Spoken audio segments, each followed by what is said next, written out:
It's the Home Depot SEC on CBS from a frenzied atmosphere here in Columbia, South Carolina. The 10th-ranked Gamecocks set to do battle with the defending national champions, the Auburn Tigers.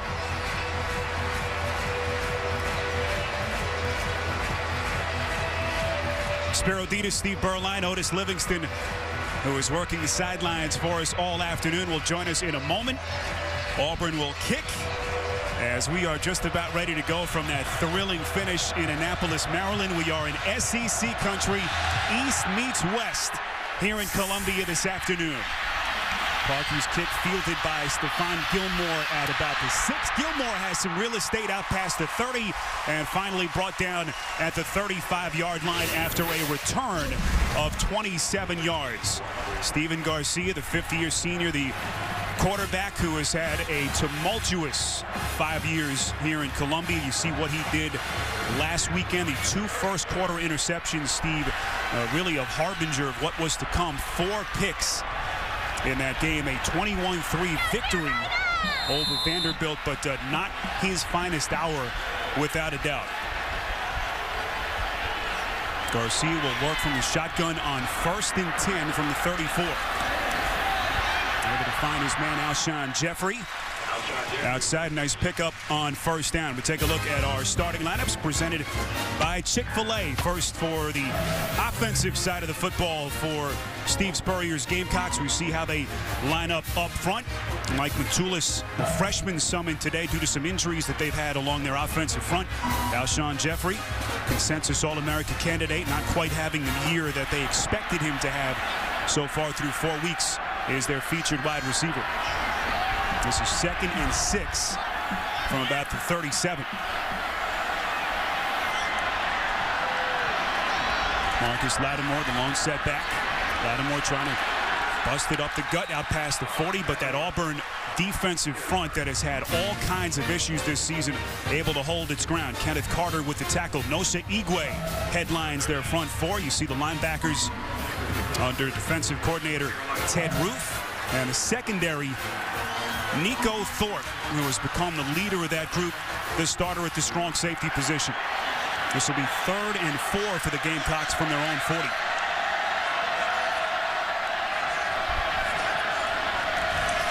Garcia going sideline, too far in front for Jeffrey, and South Carolina will punt.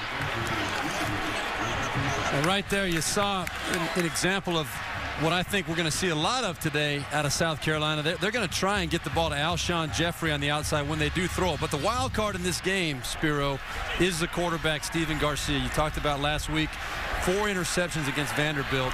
Disastrous day. And I feel like if he doesn't get this thing going early as a quarterback, Steve Spurrier might have a quick hook with him today. Well, Connor Shaw, the sophomore, is the number 2 quarterback here. Shaw actually saw the field late in their 21-3 victory here over Vanderbilt last weekend. Punter barely able to get it away. Quan Bray among the return men deep. Penalty marker flies at about the 25-yard line. The ball is loose inside the 15. And let's see what the referees say here.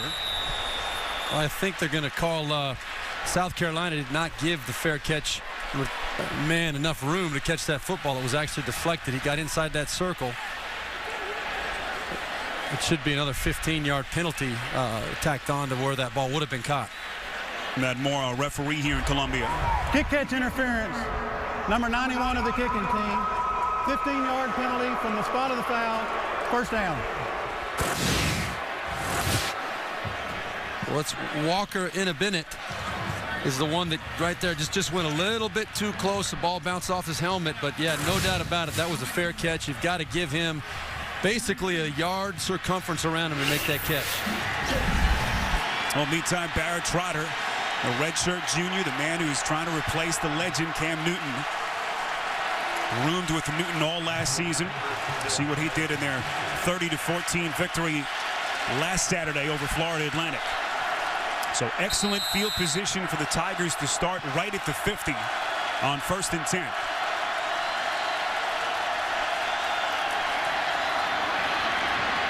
Michael Dyer trying to bounce to the outside, but the Gamecocks are there as Dyer may have lost yardage.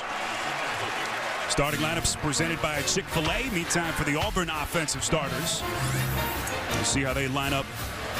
Up front, Reese Dismukes, the youngest player on this roster, just 18 years of age, the true freshman. Emory Blake headlining the wide receiving core for Auburn. What a start to his 2011 campaign. Has caught a touchdown in 7 straight games dating back to last season. This is Michael Dyer on 2nd and 11, right up the middle, inside South Carolina territory for 4 yards. Defensively for the Gamecocks, Melvin Ingram, the 50-year senior at one defensive end. Linebackers, Antonio Allen, the senior from Florida. And a secondary featuring Stephon Gilmore at one cornerback position. This is 3rd and 7. Trotter under pressure, finds his man, Ontario McCaleb. He's got the first down and much more inside the 25-yard line after a huge first down pass play for 23 yards. Well, I'll tell you what, that was a very, very nicely set up screen pass to the left side. You see McCaleb, he doesn't even move on the left side of your screen. He just kind of stands there. In fact, the whole left side of the offensive line for Auburn didn't even move. And it's set up very well. South Carolina over pursued to the ball. First down carry for Michael Dyer, this two-headed monster, Steve, between Dyer and Ontario McCaleb. McCaleb, that perimeter speed guy, and then Dyer busting it up the gut with some of his powerful runs. You got it right. Mr. Inside and Mr. Outside, and that is the focus, complete focus of this South Carolina defense all day. This is 2nd and 9. Dyer on the give from Trotter.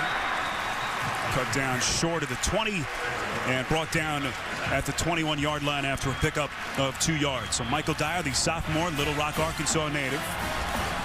College football fans, of course, recall him. What a season last year. The freshman, MVP of the national championship game. And this year he's the 3rd leading rusher in the SEC, averaging 106 yards per game.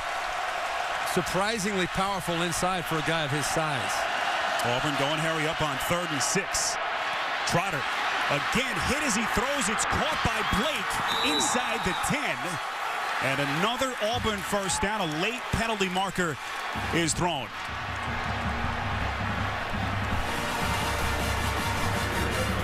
"13 yards through the air." Trotter to Blake. That was another very well executed screen pass by Auburn. After the play, personal foul, number 6 of the defense. Half the distance to the goal, first down. Well, look at this. You're going to see the offensive lineman for Auburn literally let South Carolina run right through the line untouched. Emory Blake just doing that quick outside screen, catches the ball right on the numbers. The key for that play is that the quarterback gives that receiver a chance to catch the ball on the run. Great job by Barrett Trotter and Emory Blake. Oh, what a start for this Auburn offense. After their defense held their ground, they keep it on the ground with Dyer inside the 5 and brought down after a pickup of maybe a half yard. Now, this is not surprising to see Auburn moving the football like they are. They've been pretty efficient offensively, scoring over 30 points a game. They need to, because their defense has been basically not even on the field in terms of stopping people. There's Gene Chizik, 3rd year at the helm of the Tigers. Trotter flushed out of the pocket. It's incomplete. And it will be 3rd and goal for Auburn. Let's take a look now at the Verizon Red Zone. And if you want to know what's going on in the red zone, Spiro, this is a fairly efficient Auburn team in the red zone. 58% of the time they come away with touchdowns. That's what you want. You surely don't want to settle on field goals every time down, and Auburn's pretty good at it. 9th play of the drive. They're 2 for 2 on 3rd downs. This is 3rd and goal. Trotter, play action, incomplete. Philip Lutzenkirchen, the intended target. Wow, this is one that Barrett Trotter wants back. Lutzenkirchen was wide open in the flat. The play action held the inside, held the linebackers to the inside. Lutzenkirchen, it was a miscommunication, I think. I believe Barrett Trotter really thought that Lutzenkirchen was going to keep running to the flat. He kind of pulled up, and the ball ends up going off his fingertips. That was an opportunity missed for Auburn.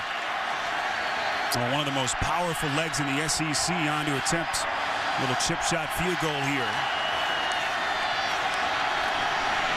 Cody Parkey, plenty of distance. And Parkey is good from 21 yards out. So Auburn's defense holding its ground, Gurley, and then the offense led by Barrett Trotter off to the 3-0 lead.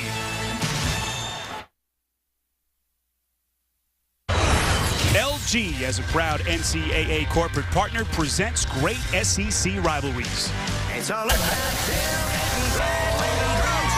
Go Gamecocks!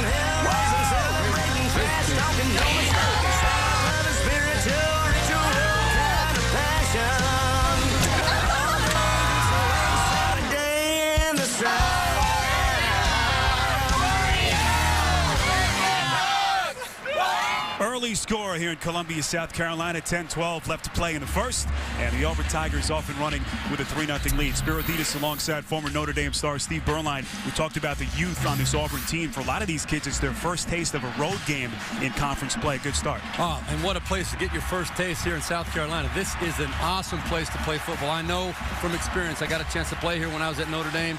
It is as wild as it gets. They'll be tested today. All right, as we are ready now for the ensuing kickoff. We see the rivalry notes between these two teams. Steve Spurrier looking for his first victory against Auburn in his 7-year tenure here in Columbia. It's the 11th all-time meeting between these two programs. And in a lot of ways, Steve, both of these teams still trying to figure out just what they have. Auburn, of course, the youth trying to come back defending their national championship. A team laden a year ago with those 24 senior players. And meantime, for South Carolina, a team loaded with talent, certainly on the defensive side of the football, but can they solve their offensive woes this season? Cody Parkey's booming kick through the end zone, and Stephon Gilmore is signaling for the fair catch. Auburn going 10 plays, 48 yards, just over 3 minutes. Capped by the 21-yard field goal by Parkey. And that's where we stand, 3-0 Auburn. Well, Spiro, when you look at this South Carolina team, 4-0 to this point, ranked 10th in the country, but they have not scored first in any of their games to this point. Obviously today, Auburn keeping that run going. 5 times they've scored after their opponent. They've only scored 7 points in the first quarter this whole season, so that's an area they really need to focus on. They're playing from behind an awful lot. A quick snap. Didn't look like Garcia was quite ready for it. But they pick up good yardage on first down, nonetheless, close to the 30 after a run of 9 yards. I guarantee you Stephen Garcia did not know that snap was coming. It's lucky it hit him right in the gut. Look at, he's looking, all of a sudden that ball hits him. He doesn't know what to do with it. But it almost was, looked like a designed quarterback sweep. Fortunately caught Auburn off guard because nobody was ready.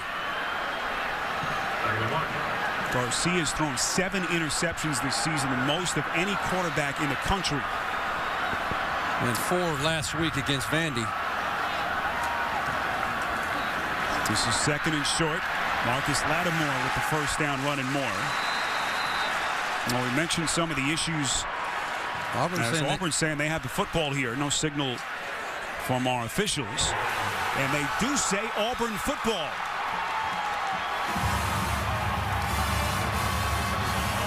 That does not happen very often. Marcus Lattimore, I believe, the best running back in the country. He is a workhorse, a beast up inside, and that ball just kind of, boy, I'll tell you, I don't know whether his knees hit first. They're going to look at that, I'm sure, because it looked like that ball squirted out kind of late. He's got that ball secured right now. It started to come out. You could see that ball starting to get out of his control a little bit. The question is whether his knees hit first before that ball started to pop out. Boy, that's a tough one, Spiro. I don't know. That's Marcus Lattimore, who in very short order has become one of the premier running backs in the country, with a very uncharacteristic mistake, and now the play under review. There's no doubt you can see that that ball is coming out before the ball hits the ground, before his shoulders and chest and upper body hits the ground. The question is, when do those knees hit? Now the call on the field is a fumble and a recovery by Auburn. And now they'll need conclusive video evidence to overturn that call. Steve Spurrier, this is not the way he wanted to start the football game. A 3-and-out for his team initially, and then giving up 3 points, trailing Auburn, and turning the ball over in their own end of the field would be about as bad as it could get for that man right there. There's Gene Chizik, who's had a charmed life so far. What a 3-year start at Auburn. Led the Tigers to their first national championship in 53 years. Once again, the play under review, a fumble recovered by the Auburn defense. There's our referee, Matt Moore. We'll take another look at it here.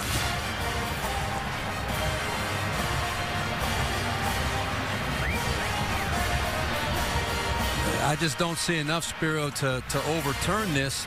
As we know, it's got to be very clear. It's got to be conclusive that it's the opposite of what the call made was. And I just don't know if you can tell whether that knee hit before the ball started to come out. Kenneth Carter was the man who punched the football free.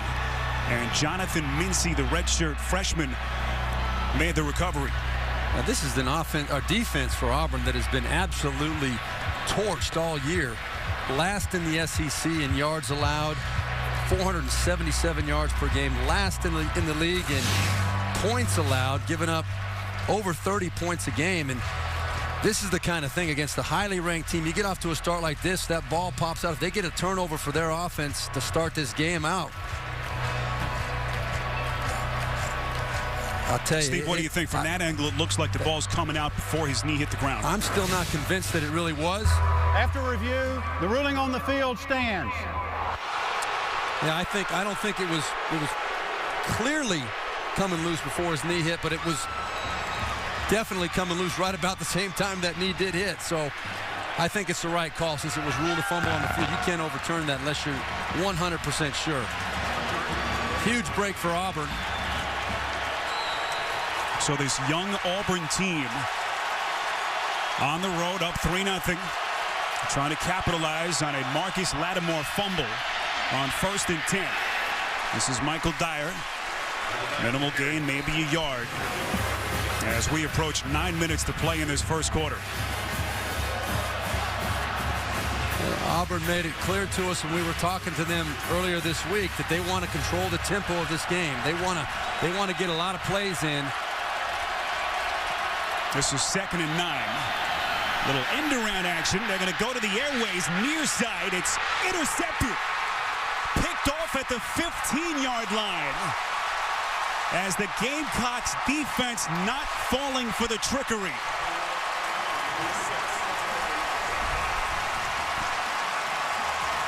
Oh, that's Antonio Allen with the pick. And little trickery, like you said, you're going to see. Coming out of the backfield, the handoff, and then the reverse. And it's going to be Quan Bray coming out of the backfield. He looks like he's wide open, and I think that is what gave the perception he was wide open, but a little bit thrown inside, a little bit underthrown, and you had a great step-up play by Antonio Allen bringing that ball, and he really didn't even know the ball was coming. He just turned, and it was a happy birthday. 16 yards on the return, and Antonio Allen has South Carolina in business when we come back.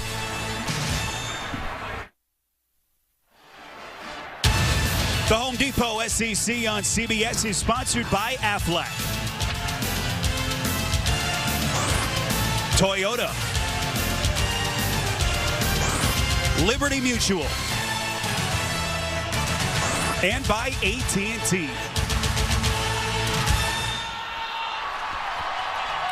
Auburn and South Carolina exchanging turnovers. 3-0 lead for the visiting Tigers with 8:48 to play in this first quarter. This week, Dave's All New with George Clooney and Hugh Jackman. And Monday, don't miss Sting. That's followed by The Late Show with Craig Ferguson, all new, only on CBS. Spiro Ditas, Steve Berline, Otis Livingston, our entire CBS crew from Columbia, South Carolina. Early turnover committed by Stephen Garcia's Gamecocks offense. And then their defense getting it right back on an interception by the linebacker Antonio Allen. Now South Carolina will take over 1st and 10 from just outside their own 30. And that's kind of heartbreaking for the Auburn defense, Spiro, when you talk about the enthusiasm and the momentum that's created by that turnover. And then all of a sudden to give it right back, defense has got to go back down on the field. It's kind of heart-wrenching for him. Garcia completes to Alshon Jeffrey, trying to get him more involved in this offense. And I mentioned earlier that Jeffrey, Steve, has not had the impact that Steve Spurrier was hoping for, and that's not really his fault. Garcia, of course, has struggled. They've been playing with leads, so the passing game hasn't been featured as much as they probably will need to later. But had a great season a year ago as he tries to pick up where he left off. He's the guy they need to get involved in the passing game. He's got to get his confidence back up. Steven Garcia's got to make plays up the field. This guy's got over a 17-yard average. They just got to get the ball to him. Had 88 catches a year ago through just 4 games this season. 14 receptions on 2nd and 5. Lose a yard, it'll be 3rd down coming up. Well, we've alluded to his performance last week. Steven Garcia, look at that ball right there, thrown off his back foot, up for grabs, down the field, and right there, not on the same page at all with the receiver. And that 3rd one was really bad, rolling out to the outside. You see Steve Spurrier, all I can say is, are you kidding me? You just can't do that and expect to win at this level. Marcus Lattimore, the lone setback. This is Garcia from the shotgun on 3rd and 6. It's caught. That's Brandon Wilds, the freshman and South Carolina native, for the 1st down run inside Auburn territory. Nice job by Steven Garcia finding his check down. One of the things that causes him the most problems, and I'm going to be watching it close today, is his footwork. He gets a little happy-footed back there, and that ends up making him, number 1, late getting rid of the ball, but number 2, puts him in bad position to deliver the ball, either up the field or checking it down. His feet just aren't in the right position. 14 yards. Garcia to Wilds for the first time today. This is 1st and 10. Garcia airing it out near side. What a catch by Jeffrey inside the 5. Touchdown!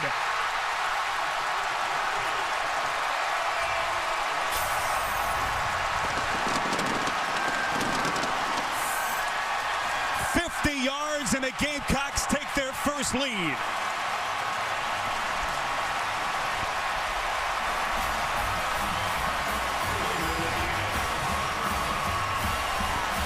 Ask and you shall receive, huh, Spiro? Look at that. We're talking about it. You give the big man, 6'4", 229 pounds, a chance to make a play up over anybody, if you ask me. Give him a chance to do that 3 or 4 times a game. And the point after attempt is blocked by Auburn.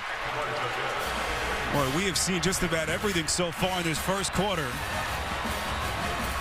You tell me, Spiro, do you think there's any defensive back in the country that can get up and get a ball as high as this guy right here? I mean, he is a man-child on the outside. It got away with a little bit of a push-off there at the end, but not enough to throw the flag. What a great play. Alshon Jeffrey, the consensus All-America candidate, climbing the ladder. And to Charvon Bell, tough job covering him one-on-one all over the field. Garcia's reaction, 6-3, South Carolina.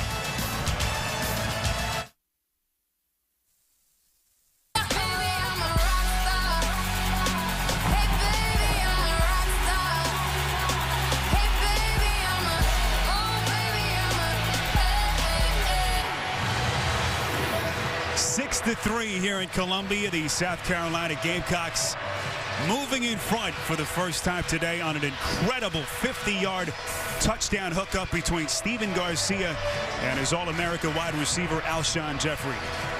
Gamecocks go 69 yards, 4 plays in just under 2 minutes. 2nd touchdown of the season for Jeffrey and the 17th of his 3-year career. You know who needed to see that as much as anybody on the field? Not only Steven Garcia and Alshon Jeffrey, but Steve Spurrier. He needed to see something good out of his passing game, a reason to believe that Steven Garcia can take this team where he wants him to take them. And one thing we have not mentioned is the fact that Steven Garcia, Steve, is playing with a heavy heart today. His grandfather passing away earlier this week in Tampa. Garcia got emotional during our meeting with him here yesterday, but playing with a heavy heart. A lot on his mind, of course, with his family back in Tampa and the responsibility of trying to get this South Carolina team to their 5th victory. Bouncing kick fielded by Quan Bray inside the 10. He's dumped down at the 20 after a return of 12 yards. Well, following tonight's showdown in Gainesville between Alabama and Florida on CBS, Gary Danielson answers your college football questions live from the SEC on CBS Cruiser. Watch the 5th quarter at cbssports.com/Gary.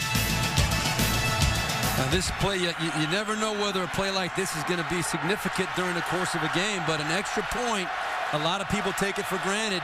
Boy, that was just right up the middle. It was Corey Lemonier came through untouched. Big play in the game.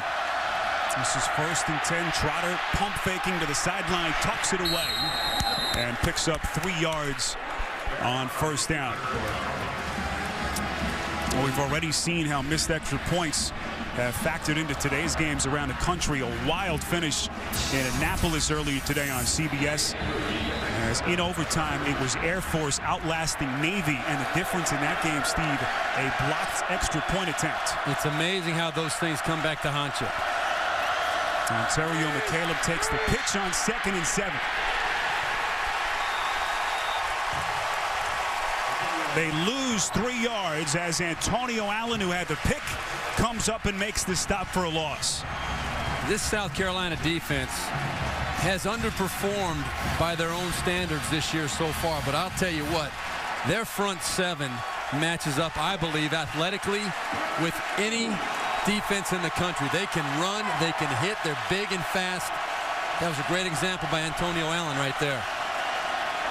Here's Trotter from the shotgun on 3rd and 10. He's sacked. Melvin Ingram got to him first, and Auburn will punt. Now this guy is the one I'm talking. This is the most impressive of all. Number 6, Melvin Ingram, used his patented spin move. Watch him. He starts to the right and then spins back to the left on the inside right there.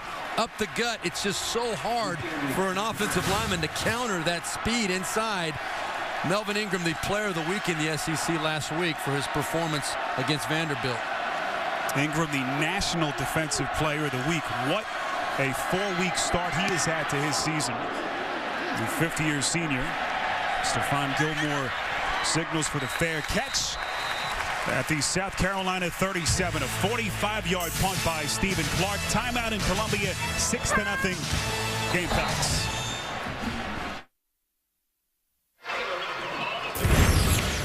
Well, the SEC West has produced 3 of the last 4 national champions. 2007, LSU's 2-loss squad beating Ohio State in the BCS title game. 2009, Nick Saban and Alabama, perfect 14-0. And then, of course, last season, Cam Newton leading undefeated Auburn to its 2nd ever national championship and 1st title in 53 years. Here in South Carolina, 6-3, the Gamecocks in front. Able to punch it in on a 50-yard strike between Stephen Garcia and Alshon Jeffrey. Their point after attempt was blocked. And that's where we stand right now, 6-3 with 5:09 left in this 1st quarter. And this is the first of 4 consecutive games against top 20 teams for Gene Chizik and the Auburn Tigers. Tough place to start a run here in Columbia with a team in South Carolina. Started the season the highest ranked in the country that it's ever been. 12th in the country, moved up to number 10, and they've got a great opportunity to really make a difference and control this SEC East. Well, this is the part of their game that has been a huge question mark this season. Their defense, marker thrown at the 40 after a nice pickup on 1st down, 5 yards to the tight end Justice Cunningham.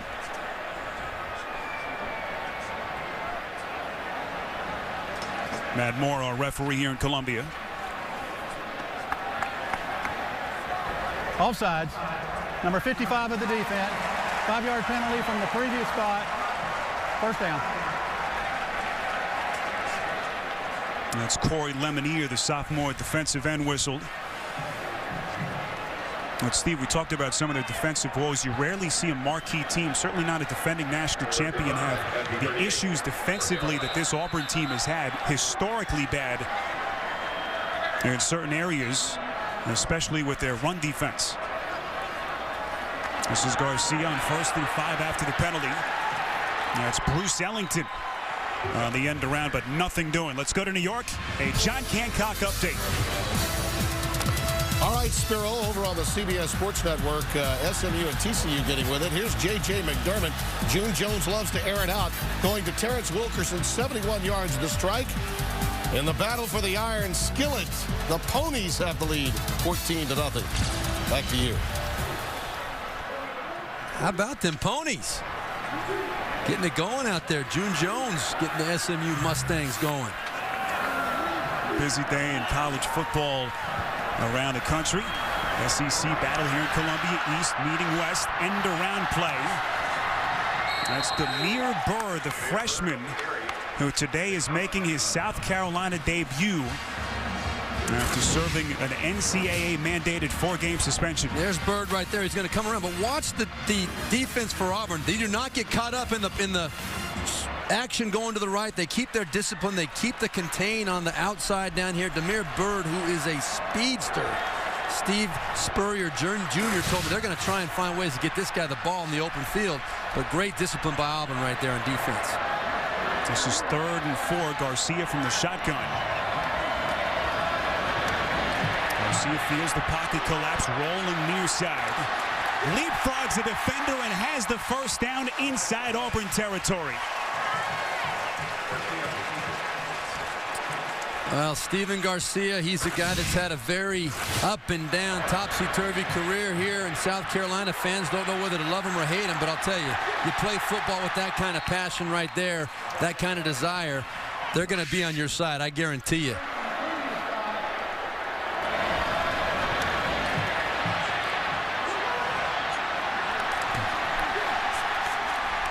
Mike Matulis is whistled for the holding penalty.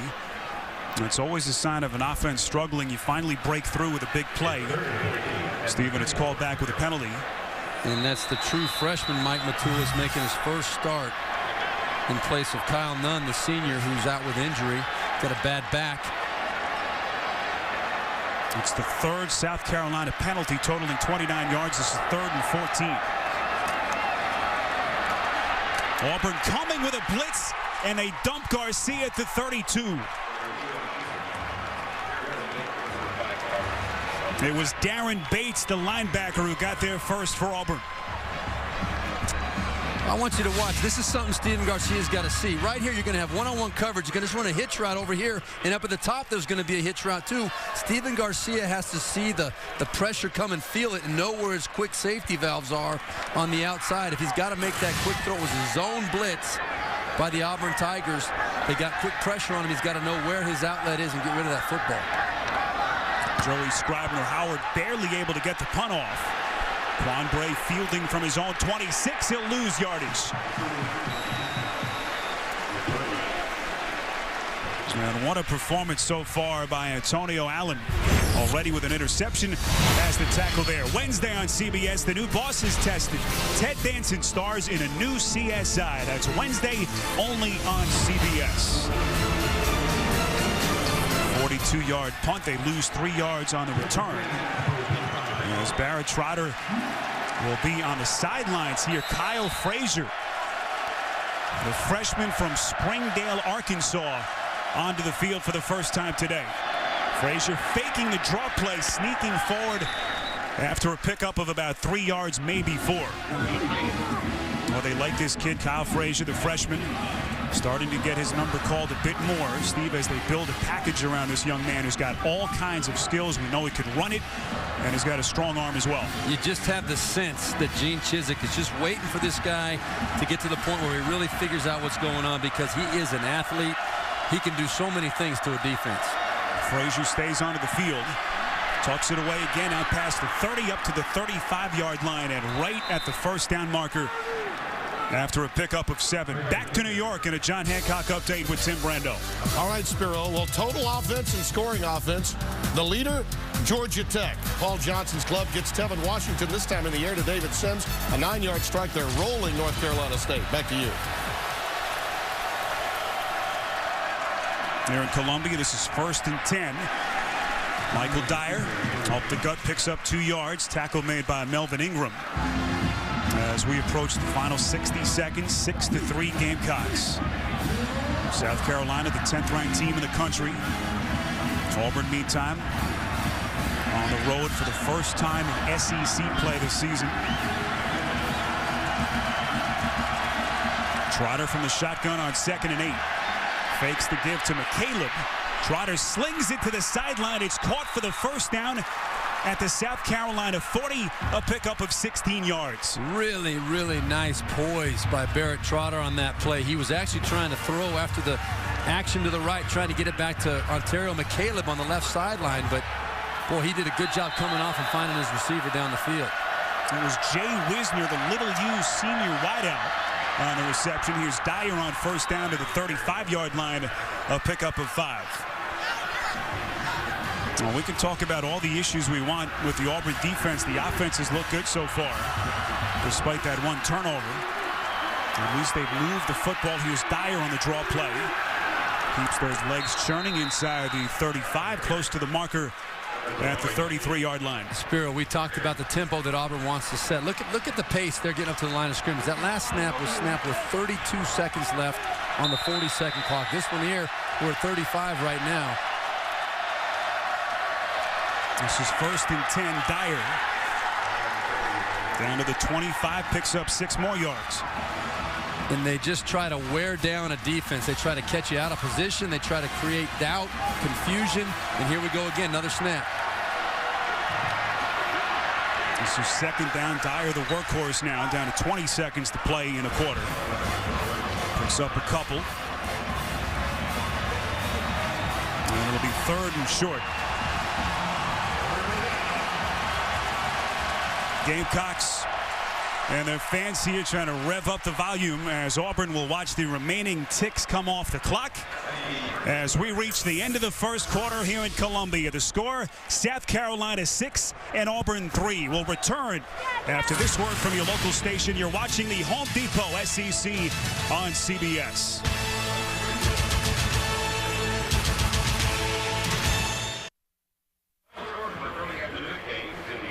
Start of the second quarter here in Columbia with South Carolina leading Auburn 6-3. Spiro Dedes and Steve Berline with you here in the booth. Auburn, a young team we talked about, but they've been able to move the football, Steve. Now can they finish some of these drives? And that's what it comes down to in a game like this. You're on the road. You've got to find a way to move the chains, convert third downs. They've got a big one right now, 3rd and 3, almost into the red zone. They've got to find a way to answer South Carolina and get a touchdown, not settle for a field goal again. Critical 3rd and 3. Kyle Frazier, the freshman, has the first down inside the 10. Is he in? And the officials say just shy of the goal line. It'll be 1st and goal, a pickup of 20. What a great call coming out of the break. You get your athletic freshman in there, faking the handoff to the right side. Boy, look at him get up into that hole, and he can outrun most of these guys to the outside. Good call, stop just short of the goal line at the 1-yard line. What a big 3rd down conversion that was. And what a change of pace that Frazier brings to this offense. Now Barrett Trotter, the starter under center, on 1st and goal from inside the 1. This is Michael Dyer into the end zone. Touchdown Auburn.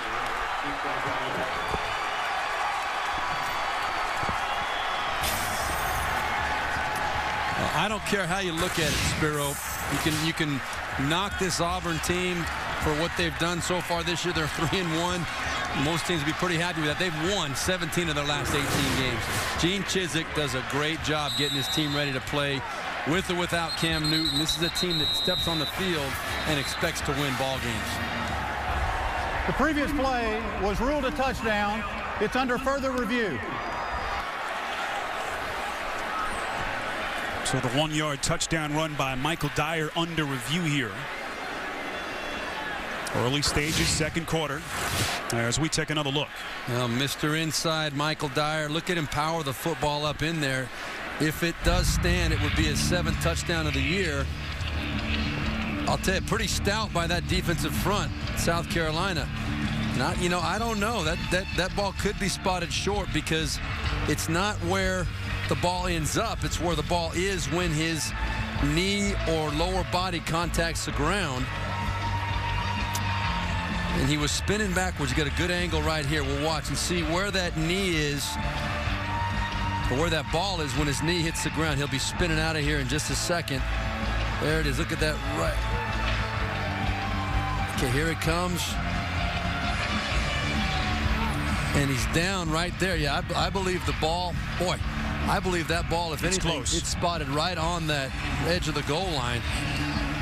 Again, if any part of the football breaks the plane before his body hits the ground, it's a touchdown. Exactly right. And the call on the field is touchdown, so now they'll need conclusive evidence to overturn that call. With 14:33 to play before halftime. If it's not a touchdown, it's on the 1-inch line.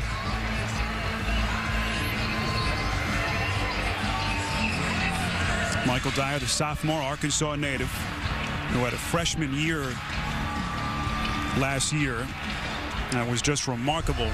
After further review, the runner was down. The ball will be placed at the 6-inch yard line. Second down. Well, I think Auburn got robbed there. I think it should be at the 1-inch yard line. I'll tell you, I mean, it is really close. You see, boom, right there.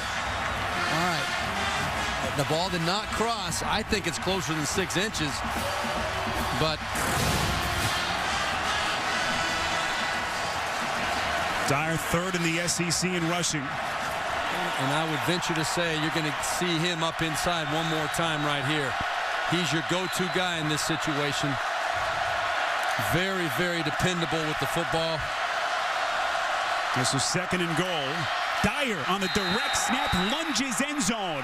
Touchdown. And Auburn retakes the lead early here in the second. Well, that was kind of a little Wildcat version here. You've never seen Michael Dyer take a snap. At least I haven't seen in what I've looked at with Auburn this year. Michael Dyer taking the direct snap and going straight ahead over the top. No doubt about that one.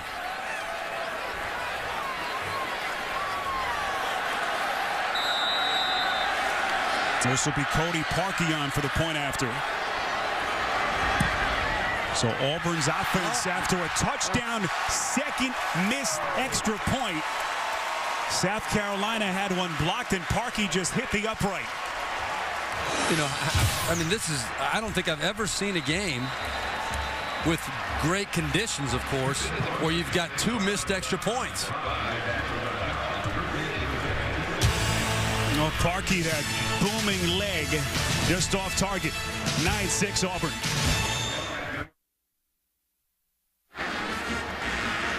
A wild start here in Columbia, 9-6 Auburn. Early stages of this second quarter. Tuesday on CBS, she's a detective who remembers everything, which makes her one cop you won't forget. Don't miss TV's #1 new drama, Unforgettable. All new episode Tuesday, only CBS. Auburn, 11 plays, 75 yards, just over 3 minutes. Michael Dyer punching it in from a yard out. But then Cody Parkey's point after hitting the upright. And so Auburn's lead remains 3. Bruce Ellington, Stephon Gilmore back deep to return the kick. Cody Parkey waiting for the signal from the official. Spiro Ditas, Steve Berline, Otis Livingston, our entire CBS crew from Columbia. Auburn, the defending national champions, 3-1. Their long 17-game winning streak snapped a couple of weeks back.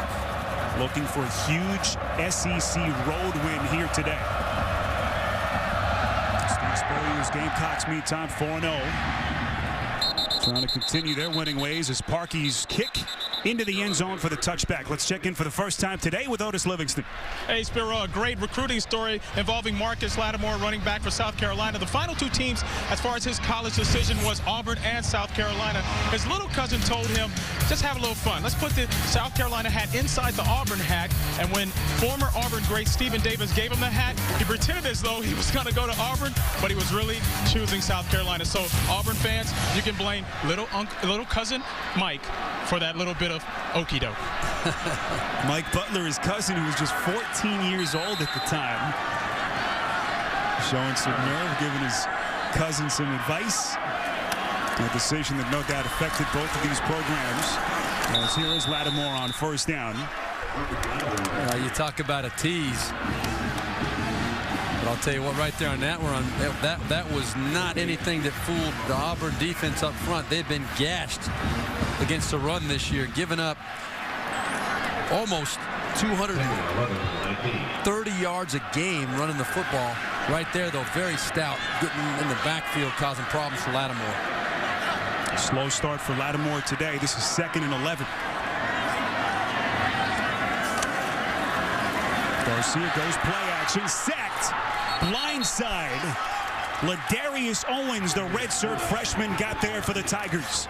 Well, I want you to watch number 76, Mike Matulis, right there. He's the one, the rookie, the true freshman. Watch him. He just can't quite stay with the speed on the outside. And, boy, I'll tell you, that's the big concern. Anytime you start a freshman on your left tackle, the quarterback's blind side, that is a tough spot to be. I would expect to see Steve Spurrier do some things to kind of protect Matulis on the outside until he gets some confidence up. Maybe put a tight end over there or have a running back chipping on the outside to slow down any rusher from the edge. They lose 6. Now it's 3rd and 17. Garcia. Little toss across his body, incomplete. Had Lattimore wide open on the sideline. And South Carolina will punt. Well, you know, Steve Spurrier says one of the things that is really, in his world, one of the things that's the most unsettling is when Steven Garcia gets on the outside. I want you to watch as Garcia rolls left down the sideline. Lattimore is going to be sitting wide open behind everybody, and Garcia does a great job buying time. Look at how wide open Lattimore is down the sideline. Now, it doesn't get much easier than that. He's got to make that throw. That's a big play that's got to be converted. Snap is botched on the punt. Boy, we have seen some ugly special teams play today. A couple of missed extra points as a penalty marker is thrown. Fortunately, before the snap, exactly right, Spiro.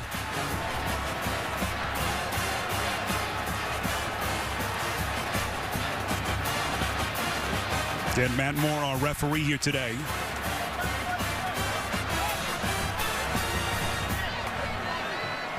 Dead ball, false start on the offense, 5-yard penalty, remains 4th down. No, Steve, we touched on Steve Spurrier may not have the most confidence in Steven Garcia. Wonder how long the leash is after a 4-interception game last week against Vanderbilt.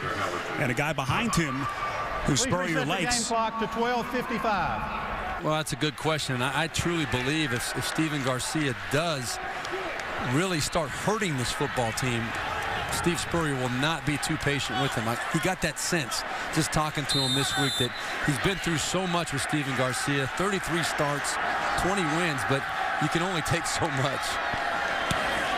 This is Joey Scribner-Howard on the punt. Quan Bray fielding on a bounce inside Gamecocks territory down to the 36. A 40-yard punt and a return of 12. Some pushing and shoving on the near side, the South Carolina sideline. As a penalty marker flies. The officials quickly trying to separate the players. Now that was not a very good decision by the 2 players from Auburn, Jonathan Mincy and Enrique Florence. The 2 of them outside trying to hold up the gunner. And then you can see right there, coach is not very happy on the sideline. You're going to see at the bottom of your screen, the left-hand side, the play is well over. And after the play, personal foul. Number 14 of the receiving team. 15-yard penalty, 1st down. And Steve, both Mincy and Florence, freshmen, no doubt getting an earful from Gene Chizik on that sideline. Yeah, he's saying to him, you know what?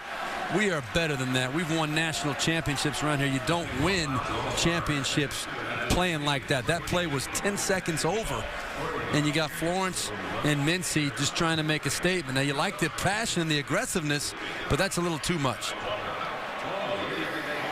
So the Home Depot SEC on CBS will continue after this word from your local station.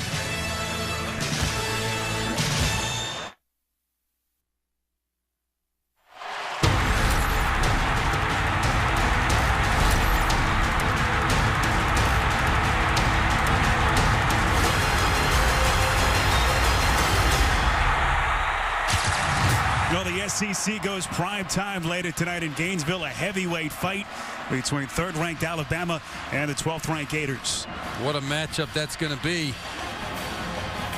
Tell you, our buddies Vern and Gary have a good one as always.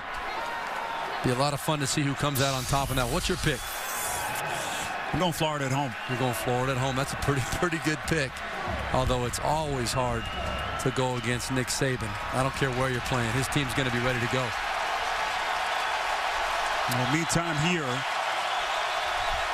Barrett Trotter and the Auburn offense, 1st and 10, just shy of the 50. Trotter goes draw play. This is Ontario McCaleb to the outside. Minimal yardage on 1st down, picks up 2 as he's forced out of bounds by Stephon Gilmore. And you may wonder why Gene Chizik was so upset. That ball was returned to the 36-yard line, now spotted on the other side of the 50 before this drive. If you don't get a 1st down here, you're not in field goal range, whereas at the 36, it was already almost there. This is 2nd and 8. Trotter play action. Trying to tuck it away. The speed of that South Carolina defense tracking him down. It was Melvin Ingram as a late marker is thrown at the 42. I don't know. I think the referee is going to say he didn't throw it toward the line of scrimmage. That's where it's got to be an effort to make the ball go toward the line of scrimmage. No doubt Barrett Trotter was outside of the pocket and can throw it away to avoid the hit, but it's got to go toward the line of scrimmage. Intentional grounding. Number 14 of the offense. The ball did not cross the line of scrimmage. The ball will be returned to the spot of the foul. Loss of down. 3rd down. And he said it didn't cross the line of scrimmage. I think most referees, depending on the circumstance, as long as the ball is going toward the line of scrimmage, you're attempting to throw the ball down the field, they're not going to call that. They're not going to throw that flag. But Barrett Trotter was trying to hit Steve Spurrier on the sideline right there. And that is a loss of down penalty as well. 3rd and 7. 17. 17 yards. They need to get to the Gamecocks 41. The officials still having a conversation here near side at the 50. And now Barrett Trotter's got to be very careful here. Gene Chizik and the Auburn Tigers had great field position before the penalty, and now they're moving backwards. You do not want to throw the football over the middle. I think in this situation, 3rd and long, you just want to try and get that field position back. It's very difficult to pick up a 3rd and long in this kind of a situation. I'm thinking something like a screen pass or a draw play, some kind of safe way to get the ball to one of your playmakers on the move. Not sure what the delay is about here. It has been a slow-moving 1st half, multiple penalties on both sides. We've seen missed extra points, a 50-yard touchdown pass play. And right now, Auburn in front 9-6. And I don't think these 80,000 fans appreciate this delay either.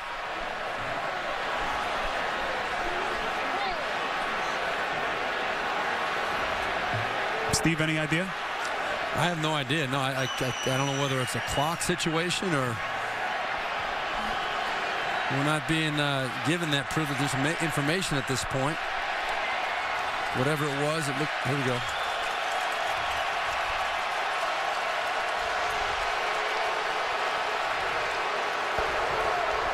There was no foul on the play. The ball crossed the line past the extended sideline. 3rd down. Well, I don't think that's. We got to go back and look at that. I don't think that ball crossed the line of scrimmage. I don't think it was close to crossing the line of scrimmage. So after all that, they'll spot the football inside Gamecocks territory at the 48 and call it 3rd and 7.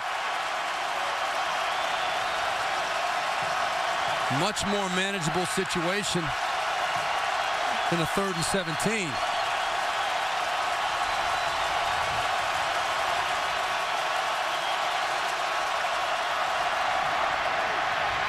Trotter flushed out, eludes one tackler, and he's finally tripped up.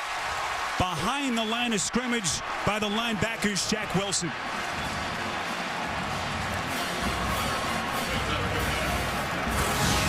Well, one of the things that's unique about this South Carolina defense, you see Jadeveon Clowney coming off the edge on the right side, but they can generate a lot of pressure without bringing extra guys. They've got such a strong front four.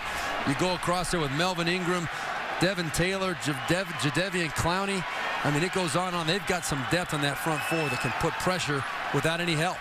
We haven't had a chance to talk about Clowney much, the true freshman, who in terms of just being a physical specimen is up there with any defender in the country.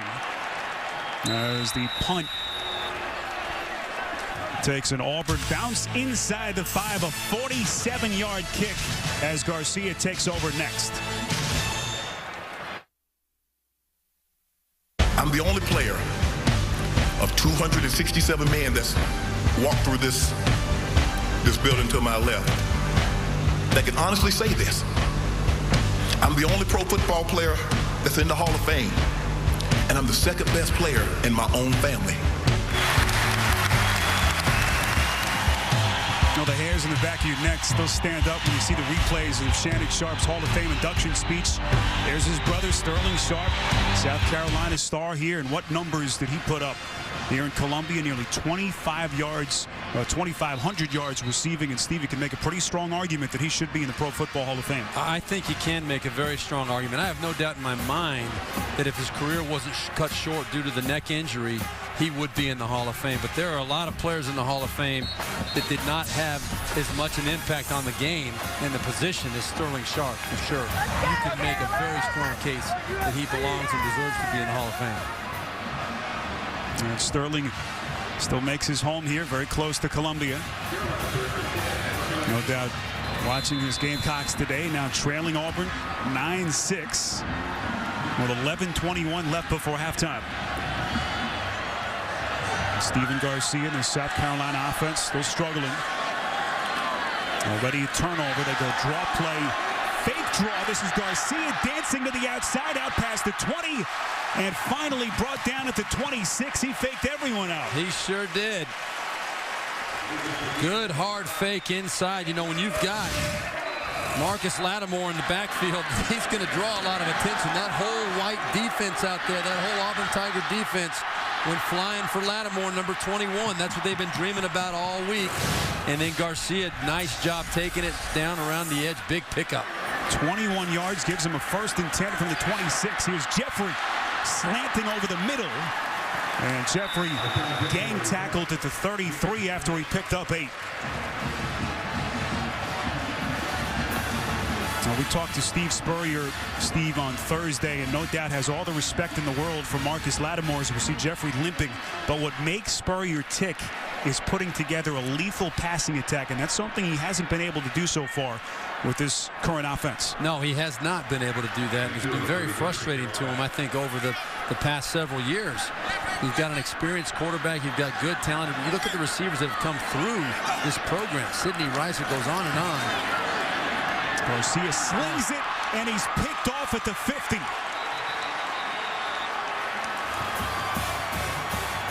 And that's the kind of play that we're talking about. Demetrius McNeil with the interception. It's Garcia's 5th pick in the last 6.5 quarters. You're going to see Demir Bird right here going down the middle of the field. He's the one that Garcia was going to. Right over the top, and he is open. That ball was thrown a little bit high. Now, you have to, I'm not going to put all the blame on this one on Stephen Garcia, because Demir Bird is actually, he was the one underneath. That's my fault. Excuse me. I don't want to put the blame on Demir Bird. That was Ace Sanders over the middle, and he was not looking for that football. I don't know whether it was the right read or not, but it was a bad result. Here's Dyer on 1st and 10 inside Gamecocks territory, an 8-yard pickup. And you wonder what's going through the mind now of Steve Spurrier. Again, Connor Shaw, the number 2 quarterback for South Carolina. Well, it just looked to me like Ace Sanders was not ready for that football. He wasn't looking for it. The ball was past him by the time he turned his head. This is 2nd and 2. Dyer inside the 40. Has the Auburn 1st down, picks up 4 yards. as we approach the 9-minute mark here in the second. Well, this is the kind of situation Auburn has to start capitalizing on this good field position if they want to have a chance to win this ball game.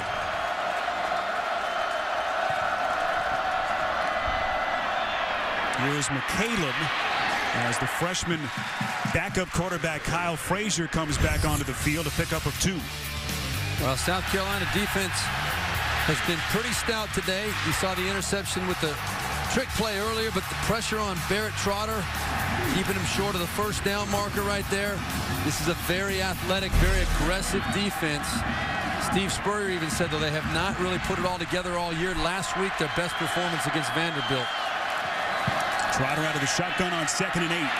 Pocket collapses, and they get to him. It's Ingram with the sack.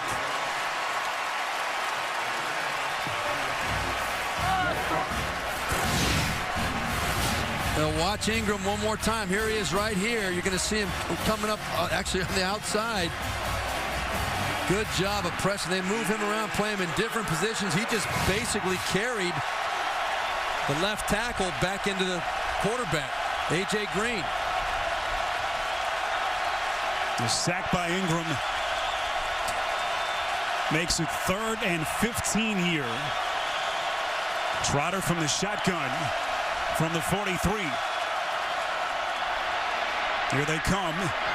Little bubble screen to the sideline. It's Blake on the reception, well short of the first down as Auburn will punt. Let's go to New York, get an update with Tim Brando. All right, Spiro. Steve Berline, I want you to comment on Robert Griffin III. Watch this. Throwing to the back shoulder to Tevin Reese's 3rd touchdown pass of the day. Listen to this gaudy stat, Steve. He has 16 touchdown passes on the year, only 14 incompletions. I'll tell you what, that is unheard of. 16 touchdowns, only 14 incompletions. That's a pretty good ratio. Hayes Sanders signaling for the fair catch, and what a job by the Auburn punt team. They pin it inside the 5 after a 40-yard punt by Clark. And the South Carolina offense pinned deep inside their own territory when we come back.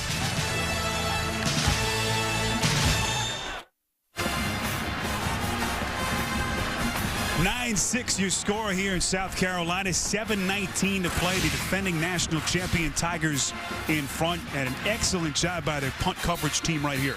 Yeah, Nico Thorpe, number 15, is one. But look what happens. He steps into the end zone. He's definitely on the line, which if he touches the football now without coming back into the field and reestablishing himself, it is a penalty. But right there you saw both feet came back into the field of play. That is why there was no flag. Boy, that's great presence by Nico Thorpe. And a big-time play to back up. Now, the last drive started at the 5-yard line for South Carolina. I think Steve Spurrier's getting kind of tired of seeing his team backed up in their own end zone. That is not a comforting thought. Not an easy place to call plays from. So Steve Spurrier staying with his 50-year quarterback, Stephen Garcia. Through his 8th interception earlier in the quarter.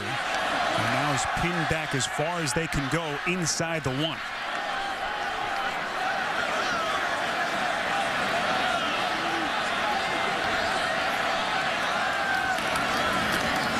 Here's Lattimore trying to find some breathing room, punches it up the middle, and picks up 7 yards. You want to see what makes a running back great. Watch what this guy does. Now, remember, he's only a sophomore, 5 games into his sophomore year. But watch him take this ball hard to the left, and then he cuts back, and he's got the presence. The shoulders stay square up the field. He does not dance around. He understands the situation. He makes a cut, and then he goes. Big yardage right there coming out of his own end zone. Now, Lattimore's been held in check today. Entered the day 2nd per game in rush yards at over 152 a week. So far, just 16 carries on the afternoon. This is 2nd and 3, draw play. Garcia to Lattimore, a second burst, takes him to the 17, and a first down for South Carolina. Well, again, talking about Steve Spurrier, he told us, he said, you know, when your quarterback's running around doing things you're not sure what he's doing or throwing interceptions, turn the ball over, it makes it very hard to call plays. Expect to see number 21 getting the football if we start showing a little bit of inconsistency in our passing game. Marcus Lattimore is his security blanket. There's no doubt about it, and rightfully so. And Steve, you talked to these coaches here in Columbia. They said Lattimore has been such a breath of fresh air, always a team-first guy, and so far is off to an incredible start to his career. Timeout.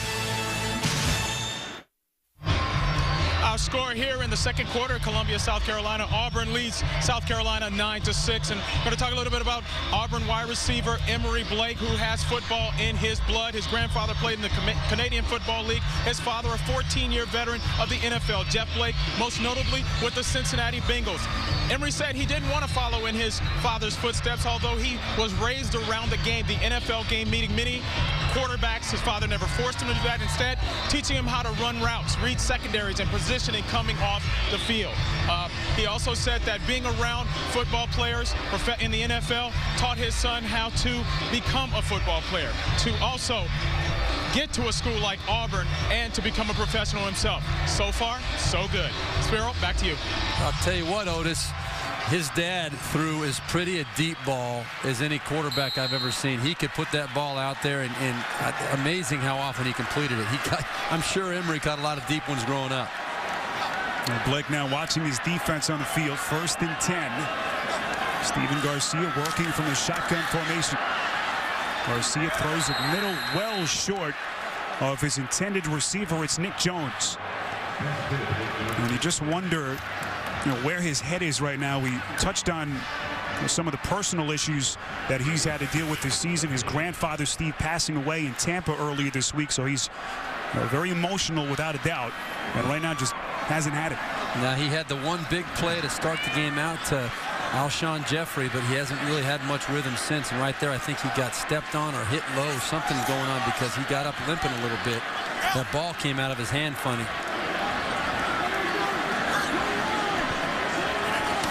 This is 2nd and 10. Delayed handoff. Marcus Lattimore, the sophomore, approaching the 20. Need to get to about the 27. We'll see if anything did happen. You can see he was in pain after the play for sure. I don't know whether the ball was tipped. No, not tipped. Nothing. I don't see anything there.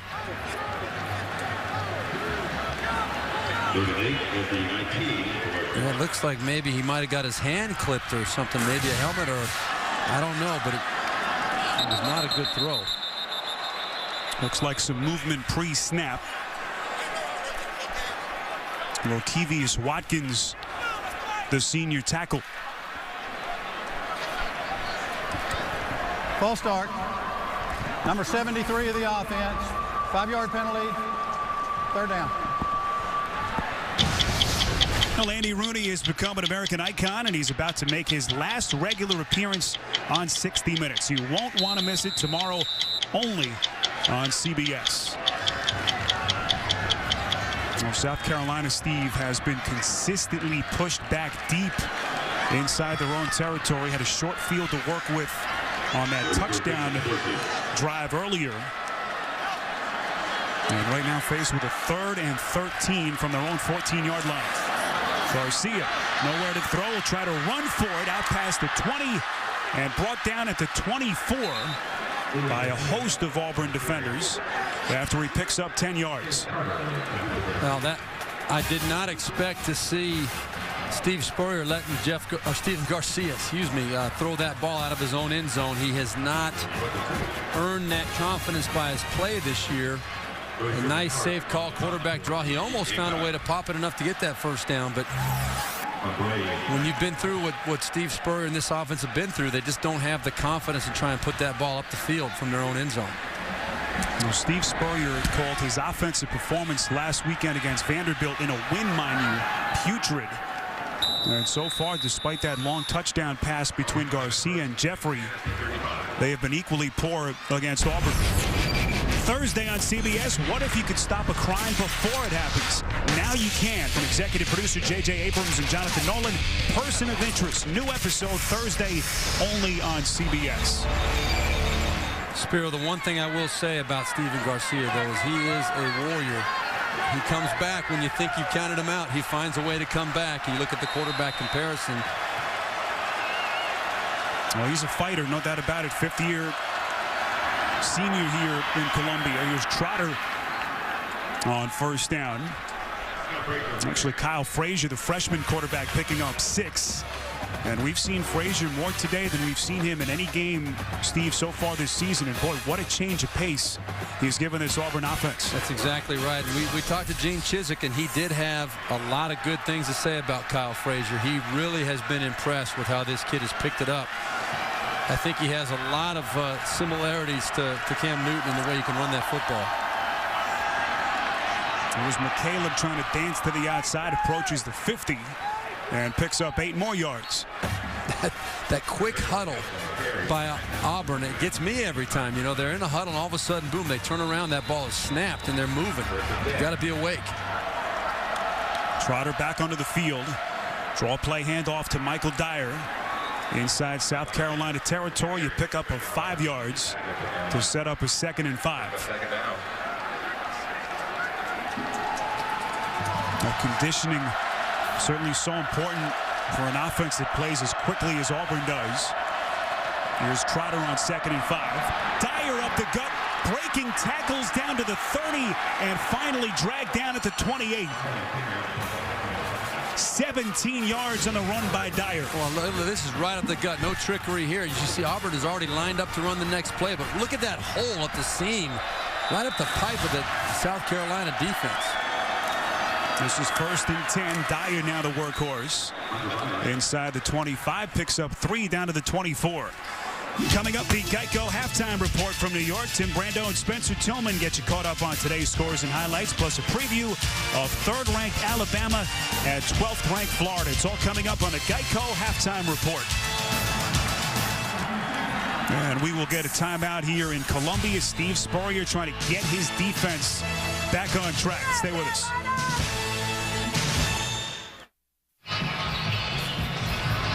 And now Red Lobster presents today's Scholar Athlete. Barrett Trotter showing his versatility as a student athlete at Auburn, already a graduate. Now taking classes to pursue his master's degree in public administration. And that's a pretty good GPA. Certainly better than what mine was. I know it was better than yours. What are you talking about here? Come on now. Red Lobster's commitment to the investment of our future shown today by donating $1,000 to the Auburn General Scholarship Fund. This is 2nd and 7. Trotter the give to Dyer inside the 25 as he picks up maybe a yard to the 24. This tempo that Auburn is running at right now, though, Spur, there's no way you can simulate that speed in practice, as we see right there. Michael Dyer getting up hobbling a little bit, but there is absolutely no way that South Carolina can simulate this tempo in practice. Auburn has run the ball every single play on this drive right at him. Critical 3rd and 6 from the 24.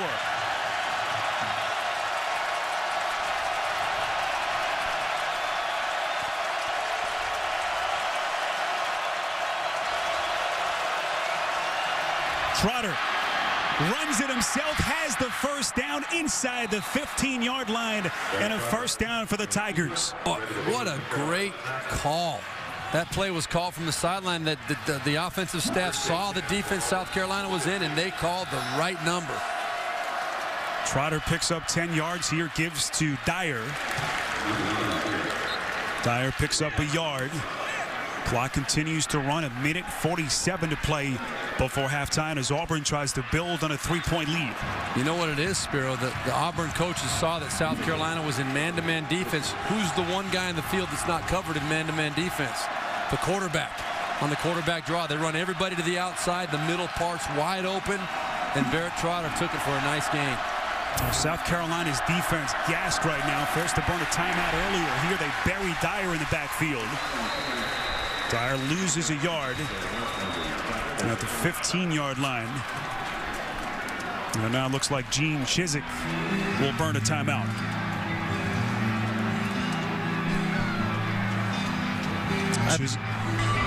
Timeout. Auburn. So 1:16 left before halftime. Auburn knocking on the doorstep.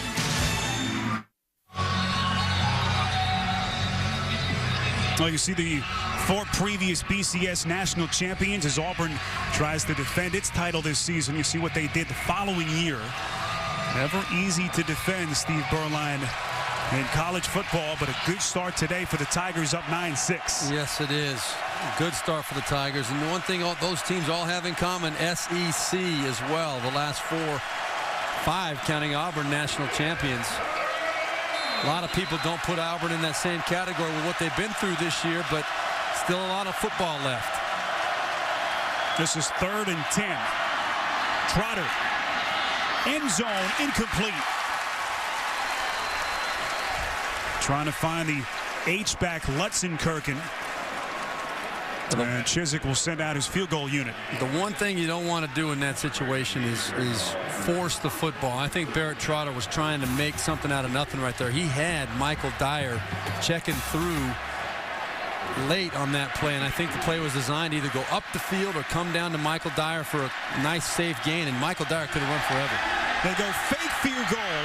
They throw end zone. It's intercepted. Picked off inside the 5, and guess who? It's Melvin Ingram. Ryan White was the thrower, and Ingram with another interception for South Carolina. Well, Lorenzo Ward, the defensive coordinator for South Carolina, told us that he believes Melvin Ingram is the best athlete on this football team. Look at it. This guy is 6'2", 276 pounds. He played tailback in high school among other positions, but the guy is truly amazing. There's nobody, I don't think, in college football that can do what this guy can do. Gene Chiswick, he says, okay, they got us. You know, he was trying to catch him off guard, no doubt about it. Well, there have been whispers about the Heisman for Ingram. That's how good he's been. As South Carolina's offense onto the field, we move inside of a minute. Lattimore picks up 5 yards. I think you can make a case for this guy to be thrown in the Heisman discussion. Last week alone, he had 3 tackles for loss, 2 sacks. He's got 2 sacks today. He's scored 3 touchdowns already this year. He's got 2 interceptions. This is a defensive lineman. 3 touchdowns, 2 interceptions. Auburn defenders trying to scurry in here as we reach the 30-second mark. And a late marker thrown. And you can sense a little uneasiness by the faithful here at South Carolina.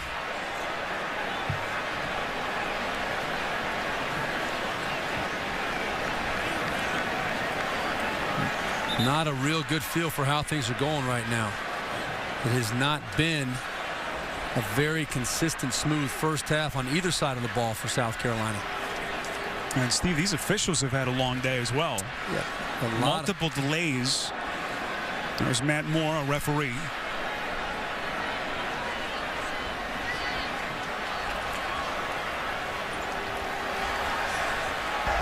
False start. Number 73 on the offense. By rule, the penalty includes a 10-second runoff of the game clock. Please reset the game clock to 19 seconds. Second penalty on Watkins today. So they'll run the clock down to 19 seconds. And Spurrier may just wave the white flag here. Down 3 points.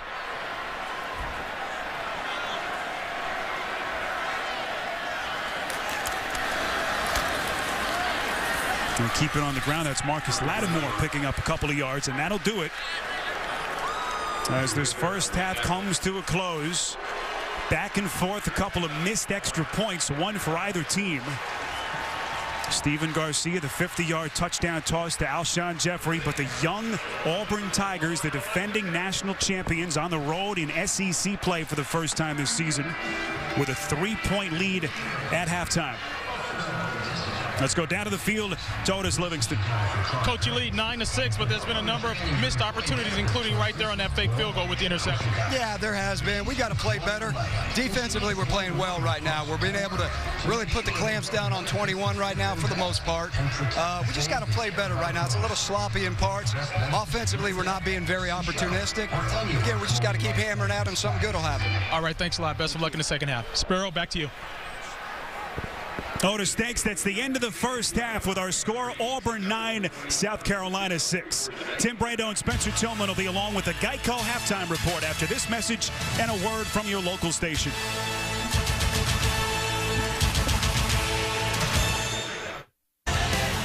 The points have been at a premium here as we have reached the end of halftime. 9-6, the Auburn Tigers in front. Spiro Dedes and Steve Berline. Neither offense can get much going, and patience growing thin now, Steve, with Steven Garcia. Yeah, you can almost sense it in this stadium right now. A lot of people very frustrated with how Steven Garcia has played to this point. Frustrated with his career, really, to this point. The up and down factor right there at the start out the game. You think he's going to get it going with the big touchdown pass to Alshon Jeffrey, but then it got worse. A couple of sacks and then the miscommunication for the interception right there. It just kind of gives Auburn the momentum and the belief that they can be here. They can be in this ball game. Well, some of the storylines, you see what Michael Dyer has done. 21 rushes for 69 yards and a touchdown. And Marcus Lattimore, the average per rush good, but he's been held in check so far. Let's go down to the field and Otis Livingston. Spiro, I just spoke with Coach Spurrier coming out of the tunnel, and he said that despite not having a whole lot of success offensively, he has no thoughts of replacing Steven Garcia in the second half at this time. He also said that the defense is having a little bit of trouble with Auburn's hurry-up offense, but he was encouraged by the fact that they've only given up 9 points in the first half. Otis, thanks. So there you have it. No thoughts, at least that he will share with us, about a potential change at the quarterback position. Yeah, coaches are pretty good about keeping their hands to themselves as far as not showing their hands. So I don't know. I would think that there's got to be a little bit of that thought in his mind. One of the things that's amazing to me about this game, Spiro, you look at 3 games that Auburn has played this year. You look at the game against Utah State, Mississippi State, and Clemson. All 3 of those games, the opposing team had over 80 plays during the course of that game offensively. Today, South Carolina only has had 25 plays in the first half. In a role reversal, Auburn, the most plays they've had during a regular game this year during a game is 62. They've had 44 plays in the first half, so completely flipping it from what it normally has been for them. Jay Wooten on to boot it away to start the second half in a frenzied atmosphere here at Williams-Brice Stadium in South Carolina. It's the SEC on CBS, 9-6 Auburn as we begin the third quarter. This is Trey Mason, their backup running back, on the return out past the 25 and brought down at the 26. 18 yards on the return. There is Barrett Trotter, a redshirt junior quarterback, trying to fill those big shoes left behind by Cam Newton. And while they've only scored 9 points, Trotter, Steve, has had the offense moving nicely, and now Trotter will stay on the sideline. And the freshman Kyle Frazier, who's given this team some juice, will line up in the shotgun. Yeah, Barrett Trotter only has thrown 8 passes today, 4 of 8 in the first half. They've been doing it by going right at this South Carolina defense, and they've been doing it very well. Over 100 yards rush, 117 yards to be exact for Auburn on the ground so far. Frazier fakes the give and lunges forward out past the 30 and picks up 3 yards. You see what the Auburn offense did in that first half. The field goal early. And, Steve, they've had very good field position. That's been the theme for them so far. They really have. And you think about how many times in the first half South Carolina started back inside their own 10-yard line. You got Barrett Trotter back in there, quarterback right now. Draw play to Dyer. Has the first down out past the 40 and finally brought down after a pickup of 13 yards. Well, this guy has been doing it today. He's Mr. Inside all the way. Look at all of his runs. You'll never, or I should say you'll seldom see him take it outside the tackle box. He knows how to take it between the tackles and get what's there. Entered today 3rd in SEC rushing. Here's Dyer again, picks up a couple on first down. With just under a minute gone by in this third quarter, and Auburn up 9-6. You know what's impressive to me, Spiro? This is a very talented front seven by South Carolina, and they're going straight ahead between the tackles, and South Carolina has had no answer for it. This is 2nd and 8. Trotter tracked down by Ingram, tripped up as he threw. And what else can Melvin Ingram do today for this team? Their all-world defensive end.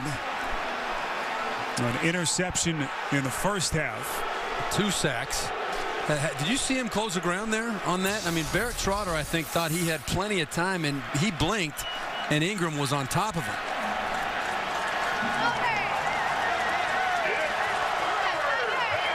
It's a pivotal play early in the second half. 3rd and 8 for Auburn from their own 45.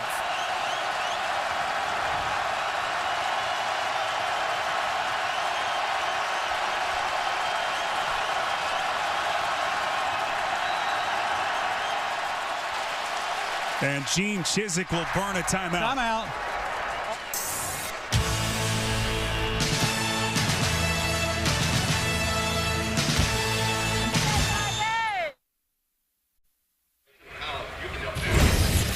Well, back in Columbia, South Carolina, the only shining star today for the South Carolina Gamecocks has been Melvin Ingram. He's got 2 sacks today and then 20 yards up the field with the interception on the fake field goal.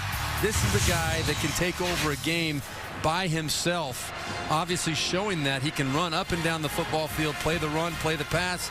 He's the real deal. I spoke with South Carolina defensive coordinator Lorenzo Ward on Thursday. Talked about what an uphill climb it's been for Ingram. Started here as a linebacker, then was redshirted with a knee injury. He's had an awfully tough time learning that defensive end position. They said the hardest thing to convince him to do was to put his hand on the ground. But boy, has he learned well as he has blossomed into one of the premier defensive players in the country. This is 3rd and 8. Trotter finds McCaleb near side. 1st down Auburn inside the 40, a pickup of 13 yards. I'll tell you what, this is actually a great throw by Barrett Trotter. And you'll see what I mean here when you look at this angle. You see Jadeveon Clowney right there, and then over the top, he had to throw it over the top of not only Jadeveon Clowney, but one other defender in the flat and put it on the money for a big gain. 1st down, they keep it on the ground. Michael Dyer picks up a couple. Dyer today just under 80 yards on 19 carries and the touchdown. Sets up a 2nd and 8.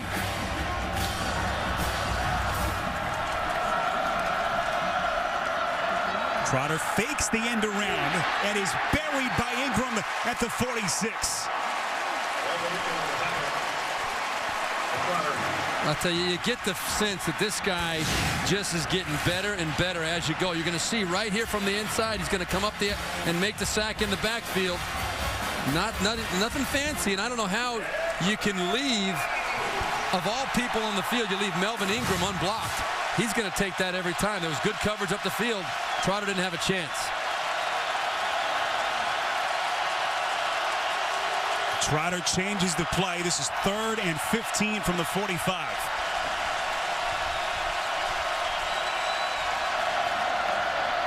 Trotter giving to McCaleb, darting inside the 35 down to the 33. Picked up 10. They need to get to the 30 to move the chains. And I think this is just outside field goal range for Cody Parkey. His long is only a 43-yarder. This right now, if they try to kick it, it's going to be a 52-yarder. Yeah, I would expect to see a punt here out of Gene Chizik. This is, though, Spiro, this is a place, and we've seen a fake field goal attempt already. This is a place where it wouldn't be surprising to see a fake punt. Stephen Clark, the sophomore punter, Kansas City native. From his own 45, inside South Carolina territory right here. Sanders with the fair catch at the 12. Now, can Steven Garcia get this offense off the ground? Down 3 here at home. Timeout.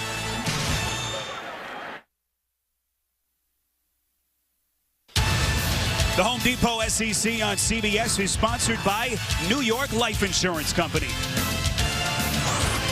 Enterprise Rent-A-Car, Russell Athletic, and by Napa.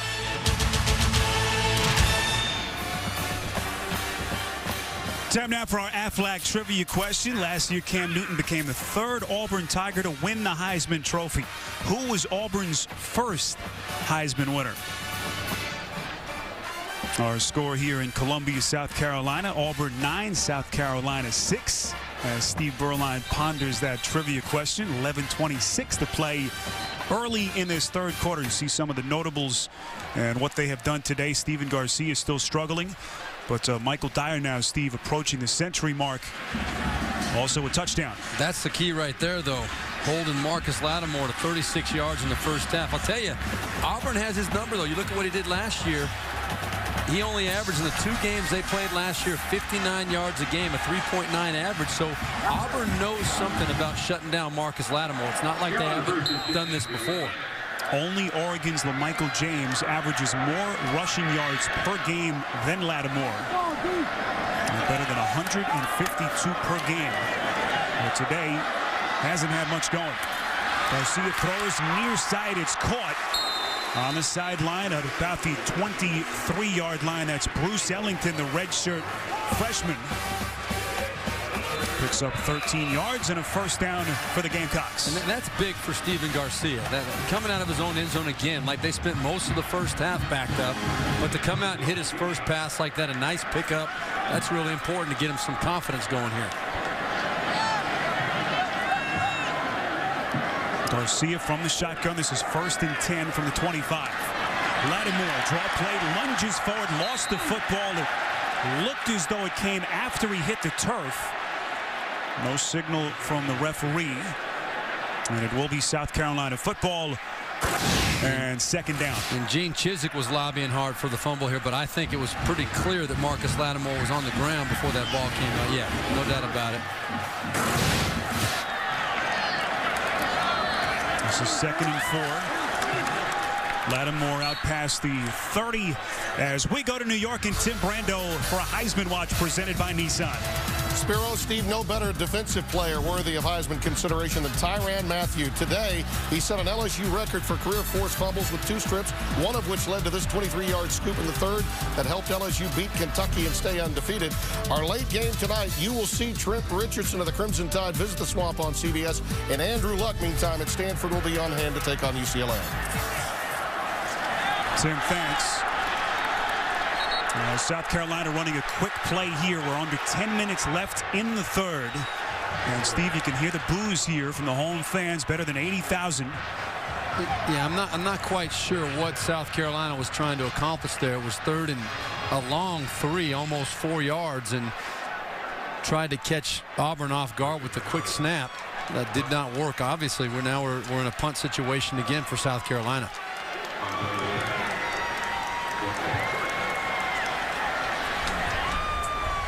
Scribner Howard on to punt. From the 23, a booming kick. Quan Bray backpedaling. Fields at his own 8. Bray eluding tacklers, ran into his own man. Still going. And finally dragged down at the 25-yard line. 58-yard punt and a 15-yard return by Quan Bray. It's a low-scoring SEC showdown here in Columbia. 3-point Auburn lead. See, most times your defense has to show up, and for Auburn, it has shown up all day. The early fumble by Marcus Lattimore set up a score for Auburn, and then the sacks, the hits on Stephen Garcia right there. The last one, Ladarius Owens with the sack. It has been a long day for the offense of South Carolina, and you can see the ranks, how it's been for the Auburn Tigers all year. They are last in the SEC in all of those categories. It doesn't get any worse, but boy, today they're acting like they're a new football team out there, and it's been very impressive to watch. They have feasted on a Gamecocks offense that has been shaky themselves. Auburn's defense limiting South Carolina to 172 yards of total offense. Auburn has it here, 1st and 10 from their own 25.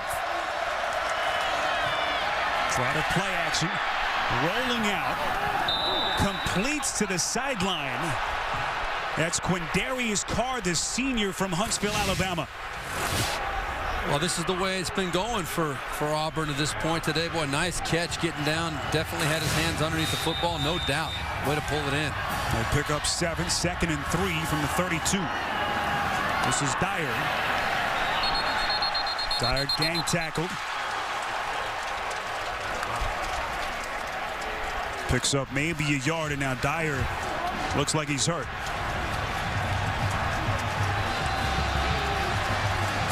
You know, when the bodies are falling on top of you and you're holding that football tight into your gut, a lot of times you end up landing on that football. Let's see if we can see what happened here, but it looks to me like, yeah, room right on top of that football, and that is a lot of weight on top of him. No doubt that football got a little bit compressed on the bottom of that pile, I can tell you that much. Kelsey Quarles among the tacklers, the freshman at 275 pounds. Yeah, he was one of about 3 or 4 guys on top of Michael Dyer. Well, we mentioned Dyer's incredible freshman season a year ago, breaking Bo Jackson's freshman record at Auburn. Finished with nearly 1,100 rush yards, and now they look at the right ankle of Dyer. And what a loss he would be. Auburn in a tight game. Their offense still on the field here, up 3 with 8:31 left in this third quarter. Well, good news for Auburn. Michael Dyer able to walk off the field on his own accord, but in some considerable pain as they look at that right ankle on the sideline. Let's take a look at our answer to our Aflac trivia question. Last year we mentioned Cam Newton became the 3rd Auburn Tiger to win the Heisman. Who was Auburn's first Heisman winner? Pat Sullivan, back in 1971. Sullivan leading the Auburn Tigers to a 9-2 record, 20 touchdowns and better than 2,000 yards passing back in 1971. And of course, Bo Jackson, one-time teammate of Steve Berline, won it in 1985, 1,700 yards on the ground. And Cam Newton, who had one of the greatest single seasons ever in college football last season. And Cam Newton showing this year that there's no doubt he can play at the next level, too, with his start for the Carolina Panthers. A true freshman, Kyle Frazier, out of the shotgun. Up the gut, needed to get to the 35. He's got it as he picks up 3 yards and an Auburn first down. So now a bit of an adjustment as they continue to look at Michael Dyer on the sideline. Ontario McCaleb, who's their 1-2 punch, will line up behind Trotter on 1st and 10 from the 36. Trotter goes play action, finds Blake, but he loses yardage. A couple of yards as the Gamecocks hold defensively. Now there was no fooling right there. South Carolina was all over that play with Quinn Smith making the initial tackle. Jadeveon Clowney and company coming in to support. Devin Taylor, the all-SEC defensive end, also there. This is Trotter, far side incomplete, intended for Emory Blake.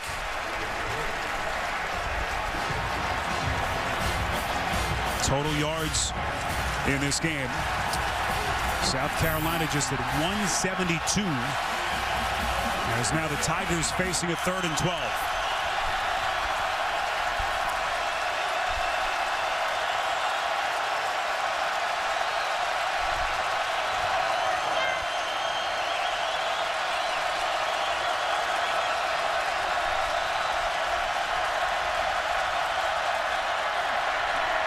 Trotter finding McCaleb out of the backfield, but he's dumped down at the 30. Antonio Allen with a tackle for a loss. I'll tell you what, this is 2 great plays by the South Carolina defense stepping up. You're going to see over here the screen pass to the left side out to Ontario McCaleb, and Antonio Allen just read it too quickly to even give Auburn an opportunity to block, and he comes up there, makes a nice open field tackle. 2 good solid reactions to screen in a row for this South Carolina defense. Lorenzo Ward said that Allen just simply has a nose for the football, and that's been true today. Contact with the football, and Auburn has recovered at the 42, but there is a marker down. Penalty thrown at the 34.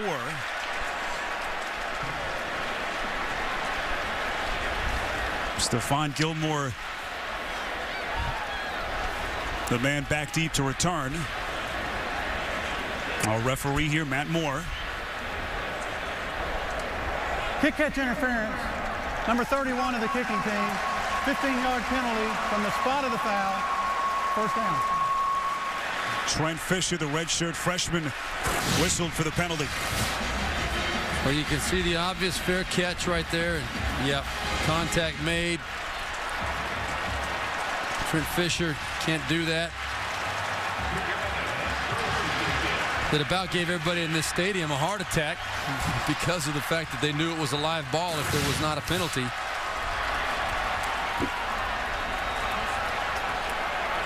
So Stephen Garcia back onto the field. Garcia today just 6 for 10 for 94 yards. Did have the 50-yard touchdown to Jeffrey.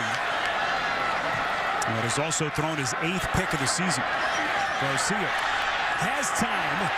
Finds his man inside the 25. It's Bruce Ellington still going. And finally pushed out of bounds at the 15-yard line. 35 yards, Garcia to Ellington. Well, when Coach Spurrier talked to us about the athletes on his team, Ellington's name came up. He's also the starting point guard on the basketball team as a true freshman last year. Pretty special athlete, making a big play right there, and give credit to Stephen Garcia, hitting him right on the numbers. And now let's take a look at the Verizon red zone. South Carolina desperately trying to get some offense going, down 3 as we come up on 6 to play in the 3rd. Here's Lattimore. Outside, inside the 5, touchdown South Carolina.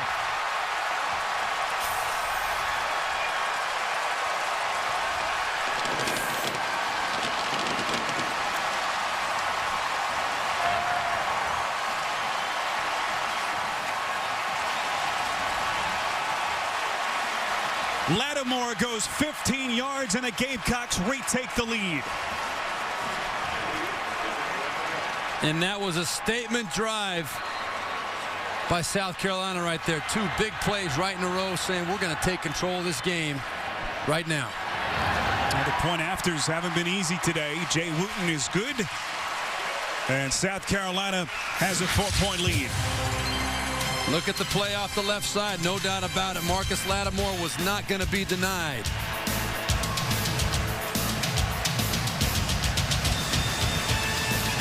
Lattimore and company held in check for the most part, but he finds some open real estate. And the Gamecocks have a 4-point lead here in Columbia. Timeout.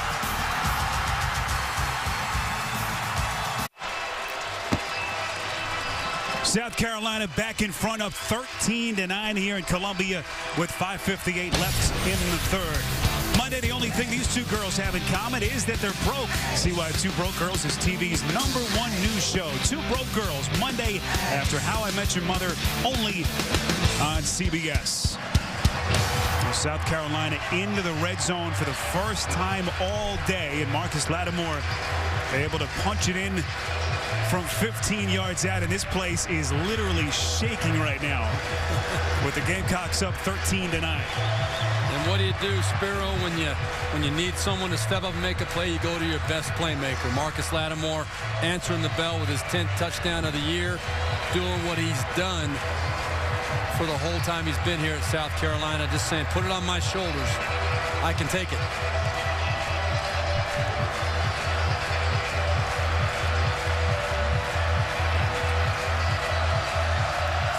Jay Wooten on to boot it away. Auburn fielding with Quan Bray from his own 5. Bray finds a seam out past the 30 and cut down from the back at the 36-yard line, a return of 29 yards. Well, there's been 2 touchdowns today for South Carolina. First one to Alshon Jeffrey going up big time over the top, and then your other big-time player, Marcus Lattimore. It's been a frustrating day for him, but I'll tell you, the special ones, and he is a special one, they know how to keep in it. They keep their head in it, they keep their heart in it, and they make it happen when they get the opportunity. So Jeffrey, the 50-yard touchdown reception early, and Lattimore's 15-yard scoring run, the difference right now with Auburn retaking possession down 4 points. Michael Dyer leaving the game earlier in the quarter with a right ankle sprain back. And here picks up 5 yards on first down. Auburn continuing to go with their hurry-up offense. Gus Malzahn, their offensive coordinator, signaling the play call to Barrett Trotter from their own 40.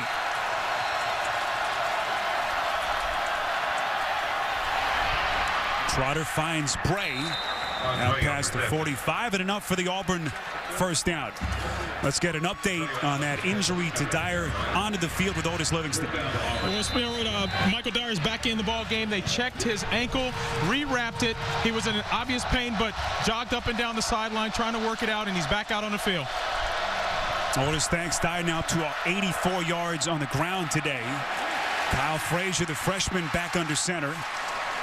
Nowhere to go on first down. Melvin Ingram with another defensive stop. We haven't called his name at all today, have we? That guy is truly amazing. I really believe he could play probably 4 or 5 different positions on the football field. Now, there's been some talk about maybe Ingram getting some run as a tailback here. Frazier wrapped up, eluding tacklers. Somehow able to squirm through the grasp initially. And he still loses about a half yard. It'll be 3rd and long for Auburn. Now you can see what a couple of big plays out of your offense does to the whole environment. Place like this here in Columbia, when they want to get it rocking, they get it rocking, and defense feeds off of that. Trotter giving to McCaleb on 3rd and 11. Needed to get to the 39. He picks up 9 there. Well, Gene Chizik has a decision to make here, Spiro. You got 3rd and a long 2, it looks like. You can make a case for going for the fake, but I think he's making the right call with 3 minutes and 40 seconds left in the 3rd quarter. You don't want to panic. A lot of football left. Keep trying to pin South Carolina back in their own end. Play for field position. Again, this is fake territory, though. Stephen Clark, the sophomore punter, from his own 44. Ace Sanders back deep. Signals fair catch. And that's where Stephen Garcia and company will have it from their own 12. Tomorrow, the NFL on CBS rolls out doubleheader action. First, Big Ben and the Steelers take on Matt Schaub and the Texans. Then Kyle Orton leading the Broncos against Aaron Rodgers and the Super Bowl champion Packers. Check your local listings. It all begins with the NFL Today, presented by Southwest Airlines. Oh, some of your storylines heading into the NFL. Arian Foster expected to start for Houston in a huge game early season against Pittsburgh. And one of the big stories has been Ryan Fitzpatrick, an incredible start for Buffalo after knocking off New England last Sunday at home. Garcia will keep it on the ground. Lattimore fumbles for the 2nd time, and it looks as though South Carolina recovers.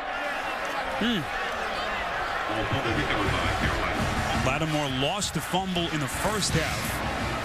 South Carolina dodges a bullet right here. This is dangerous. Marcus Lattimore usually very reliable with the football. No doubt that ball popped out of there. And I think it was Rokevius Watkins that fell on that football. So no gain on the play. It's 2nd and 10 from the 12. Garcia tucks it away out past the 20. Has the first down and more as he's tripped up at the 25. Now we've seen a little bit of versatility out of Stephen Garcia today. This is the 2nd or 3rd time we've seen him on a quarterback draw. And boy, he looks comfortable running with that football. Took a nice shot at the end of the play. That was Craig Sanders that came up and hit him late there to finish it off. But boy, the damage was already done from Stephen Garcia. 13 yards on the ground by Garcia. It's 1st and 10 from the 25. Auburn showing blitz. Garcia airing it out. It's intercepted. Terrible decision by Garcia. Nico Thorpe with the pick and has some room to maneuver. Gets to the 50 and Auburn will take over from there. All right, your team has just taken over the lead and gotten the momentum. You cannot do this, Steven Garcia. What are you thinking? It's a first down, play action pass. Your coach is showing confidence in you that you're going to make a good decision and not force the football, and you throw it up for grabs down the middle of the field. You can't do that. You're too experienced, and I don't care whether he gets his arm hit or not. It wasn't the right decision. He got his arm hit at the very end. That was a bad decision. The receiver was not open up the field. There's nothing else you can say about it. There's really no excuse. Second pick that Garcia's thrown today, has 9 interceptions, more than any quarterback in the country. This is Michael Dyer, and that gimpy right ankle tracked down in the backfield as he loses 3 yards. It's about awareness, Spiro. You know, you've got to understand the situation. Your team is in a position to do something special. You win this ball game, you're sitting at 5-0 with a bunch of confidence. Plays like that lose ball games. Trotter from the shotgun on 2nd and 13. Play action. Hit as he throws. It's incomplete. And Steve, you look at the other parts of the South Carolina team, all-world players defensively as we take a look at the replay. You've got Marcus Lattimore, Alshon Jeffrey as Trotter takes a shot. Emory Blake, meantime, is the injured player on the field. So you stacked really in every department, but you've had very shaky quarterback play. And that's, as we said in the outset, that he's the wild card. He truly is the wild card. And we hope that Emory Blake is okay. We'll see at the end of this play. He did take a good shot. What a great-looking wide receiver this guy is. He's scored touchdowns in 7 straight games, and just was kind of exposed by the high pass. He's grabbing his leg there. So as they look at Emory Blake, let's go back to the studio in New York and get a John Hancock update. All right, fellas, I've got this year's version of Cam Newton, okay? It's Robert Griffin III. Take a look at this. 35 yards to Kendall Wright. By the way, Wright has 9 catches for 201 yards. He threw that off his back foot. 5 touchdown passes for Griffin. He has just 5 incompletions. That means his season total, Steve, 18 touchdowns, 17 incompletions. That's just ridiculous. Who is this guy, Timmy B? I mean, this guy, you talk about coming out of nowhere and just making it look easy. Meantime, Emory Blake, who has become such a lethal weapon for the Auburn offense, being looked at, and it's his right knee. As you pay attention here to the end of the play, Steve comes down awkwardly, and it looked as though he got that right leg kind of tangled up underneath him. Yep, he got it twisted up. You can see the foot got twisted up, and I don't know whether we don't want to speculate. We don't know, but it looked like it was the lower part of that right leg. Good to see him up walking off the field, though. Gene Chizik watched his star running back Michael Dyer limp off the field earlier. Now Emory Blake is hurt. Dyer has since returned. But right now Auburn facing a 3rd and 12 from their own 48.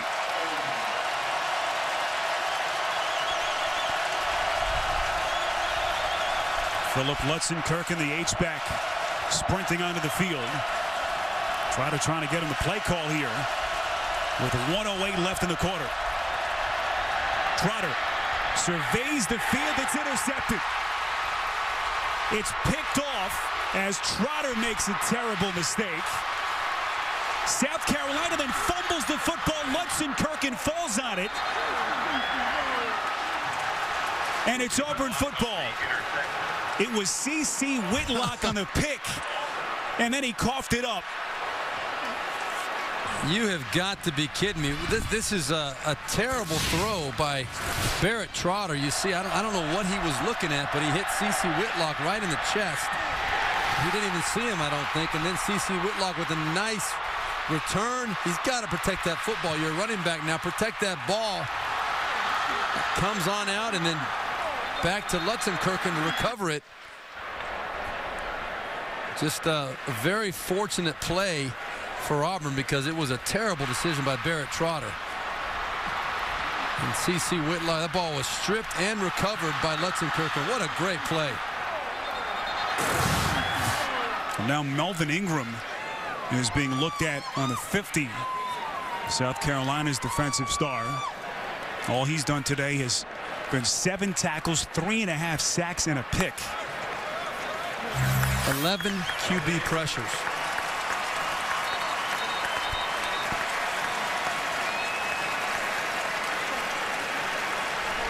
So it looks as though Ingram is okay. 50 seconds to play in the third.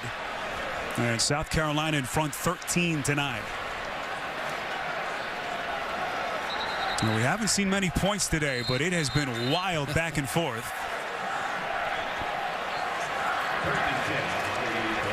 Lutzenkirchen making the great play there to get the football back, to strip and the recovery. I don't think Steve Spurrier thought it was a great play. Boy, you go from one high to one extreme to the other. This is 1st and 10. Dyer on the take. Inside Gamecocks territory to the 41. As he picks up 11 and an Auburn first down.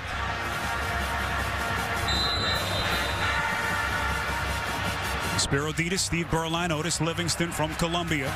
10th ranked South Carolina having their hands full today against this young team from Auburn, the defending national champions.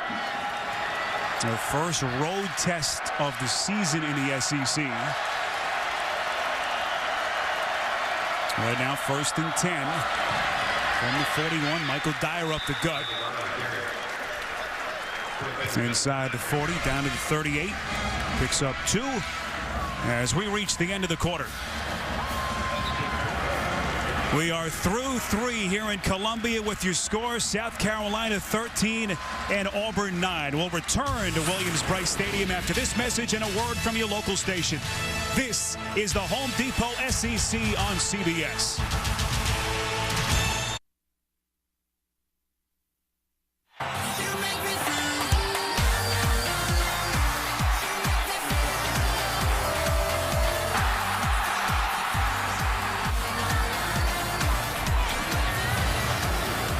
Multiple lead changes, and right now South Carolina leading Auburn 13-9 as we begin the 4th quarter. Spiro Dedes alongside Steve Berline. Both offenses have struggled. The defenses have really had control in this game. Auburn has the football, turned it over, got it back, and now a chance to retake the lead. I'll tell you, what a sequence of events favoring Auburn. You know, Steve Spurrier's got to have unbelievable emotions right now because what happened. He thinks he gets a big turnover, the big interception off the bad decision by Barrett Trotter, and all of a sudden it's back. Lutzenkirchen makes a great strip and fumble recovery, and now Auburn back in control inside the 40-yard line, looking good with all the momentum again. It's a game of momentum, and you got to favor Auburn right now. Melvin Ingram was hurt right at the end of that quarter. He is okay and is on the field here to start the 4th. 2nd and 7 for the Tigers. McCaleb has room. He's down to nearly the 30. And right at the first down marker as he picks up 8. And let's see here. Looks as though he is just short of that first down marker. It's 3rd and less than a yard. Here's Dyer. He'll move the chains inside the 30 and down to the 29. Well, you got to give Michael Dyer credit, too. He's gutting this one out. He's a tough kid. He's gone off the field a couple of times with what looked to be a foot or ankle or something of that nature, but he's come back in and run the football hard.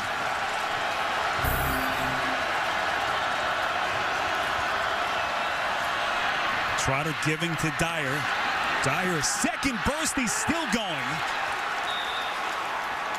Antonio Allen trying to strip the football from the back as Dyer picks up 10. You want to earn some respect in the locker room from your teammates. Look at this second effort right here. He's hit once, twice, 3 times, and he's still refusing to go down. There had to be 6 or 7 South Carolina defenders that had a shot at him, and he just kept those wheels moving. Nice pickup. They give Dyer 9 yards, so he's inches short. He's got the first down here. Brought down at the 16-yard line after he picks up 4 yards. Dyer left the game momentarily earlier in the second half with a right ankle sprain. Steve, he's getting stronger as this game goes on. You see what he's done today. Look at those numbers. That is a workhorse day from Michael Dyer. He's going to be feeling it tomorrow. Here's McCaleb to the outside. Nearly went head over heels. Chopped down at the 13. After he picks up 3 hard-fought yards, it was Gilmore who got to him. Boy, I'll tell you what. Stephon Gilmore with the upending. Boy, I have no idea how McCaleb even knew where he was when he got up after that one. 8th play of the drive. It's been all run game so far for Auburn. Here's Dyer. And South Carolina holding defensively. Melvin Ingram with another tackle. Steve Spurrier, looking on, has never beaten Auburn during his tenure here in Columbia. 10-7 all time against the Tigers. South Carolina's only beaten Auburn 1 time in their history. This is 3rd and 7. Trotter flushed out, throwing off of his back foot. It's caught, intercepted by South Carolina. C.C. Whitlock with the pick in the end zone, and South Carolina gets it back. You have got to be kidding me, Barrett Trotter. Come on now, you're better than this. You're flush from the pocket, you're in good position, there's nobody open, you're under pressure. Don't throw it up for grabs. Boy, great play by C.C. Whitlock. It's his 2nd interception of the day. First one he fumbled back. That one, great job hanging on to the football. And Steve, you wonder if he was in bounds when he had possession of it. He bobbled it for a moment. But it will be South Carolina football. Timeout.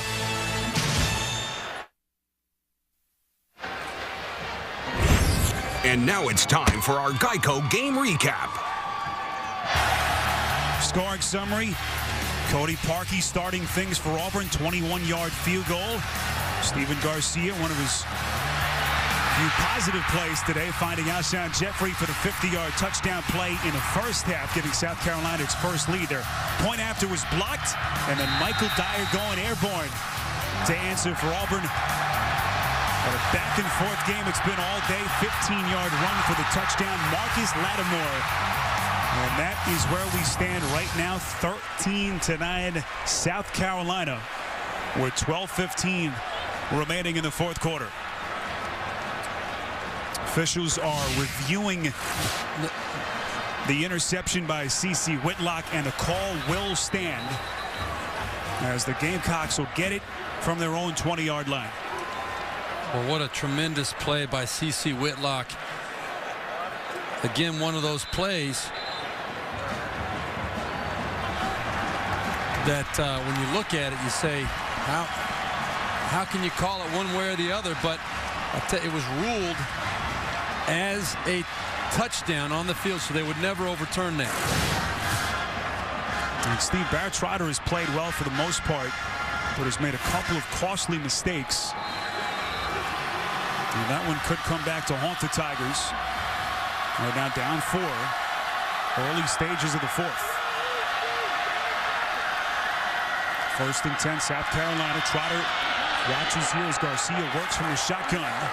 Going near side for 4 to the 24.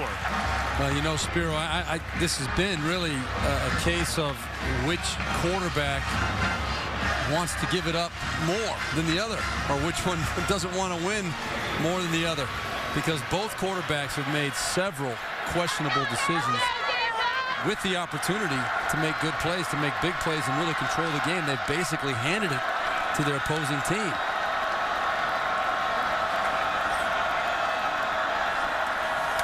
Here's Garcia on 2nd and 6. Lattimore to the 30. And very close to another South Carolina first down. He picks up 6. I would venture to say that we're going to see a lot of Marcus Lattimore from this point forward. I don't think that Steve Spurrier, he called what he thought was a safe pass on that last interception by Stephen Garcia. first down play action pass designed to only take a shot if the shot was there. You got to be smart with the football, and he made the bad decision. So I think we're going to see nothing but running from number 21 from this point forward. Lattimore had enough to move the chains. This is 1st and 10 from the 30.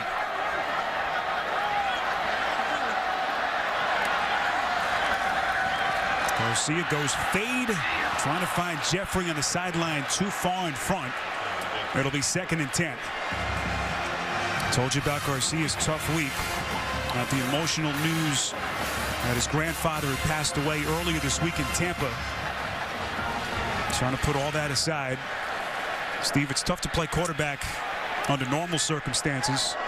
Even tougher when you're dealing with personal issues like Garcia has this week. Yeah, no doubt. The issue of his grandfather, you can't ever minimize that. And then the pressure on him for his really poor performance last week against Vanderbilt.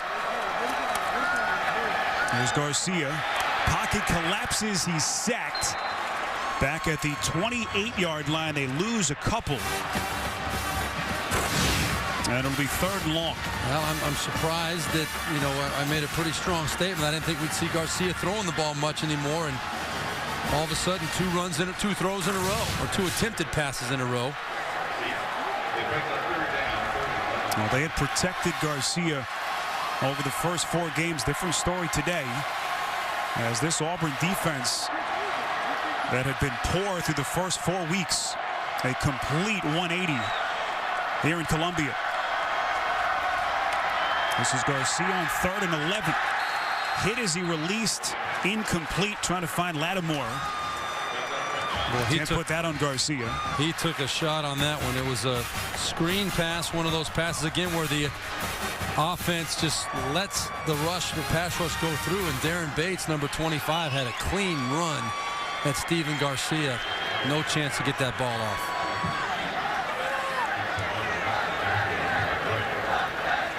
Quan Bray back deep to receive. Standing at his own 40.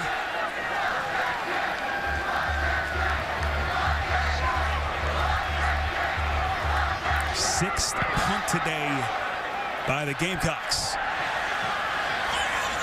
Bray lets it bounce. Takes a South Carolina roll, and they pin it down at the 29-yard line. Under 10 minutes to play, a 4-point South Carolina lead. Answer patients from different people that I know that are friends. 3 of them are from our team. One of them's an NCAA bracelet. I have one that supports our veterans, power bracelet. I think that's it. Yeah. Devin Taylor, the junior homegrown kid, South Carolina native, an all-SEC defensive end for Steve Spurrier. That is a well-rounded young man, a sack coming in. And a part of this very impressive front 4 defensively for the Gamecocks. Spiro Ditas, Steve Berline, Otis Livingston, our entire CBS crew from Columbia, South Carolina. Auburn back onto the field offensively, down 4. Here's Michael Dyer on 1st down. Well, you never know when he's down. He just keeps those legs churning. Picks up 6. He's got a very low center of gravity and great balance.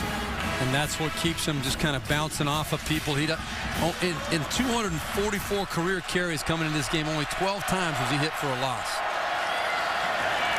Dyer again needed to get to the 39 for the 1st down. Picks up 5 and an Auburn 1st down. Dyer, the MVP of the BCS National Championship game last January, capping off a remarkable freshman season. He doesn't mess around. I mean, it's a quick decision, and it's straight ahead. There's not a lot of moves. It's let me go right where I'm supposed to go, and I'm going to get what I can get. Dyer, the featured back here, picks up maybe 3. And Antonio Allen assisting on the stop. Well, I'm very impressed by the patience of Gus Malzahn, the offensive coordinator for Auburn. They're committed to this run. They've run the ball over 50 times today. This is 2nd and 10. Dyer barely past the line of scrimmage after a pickup of a yard to the 41.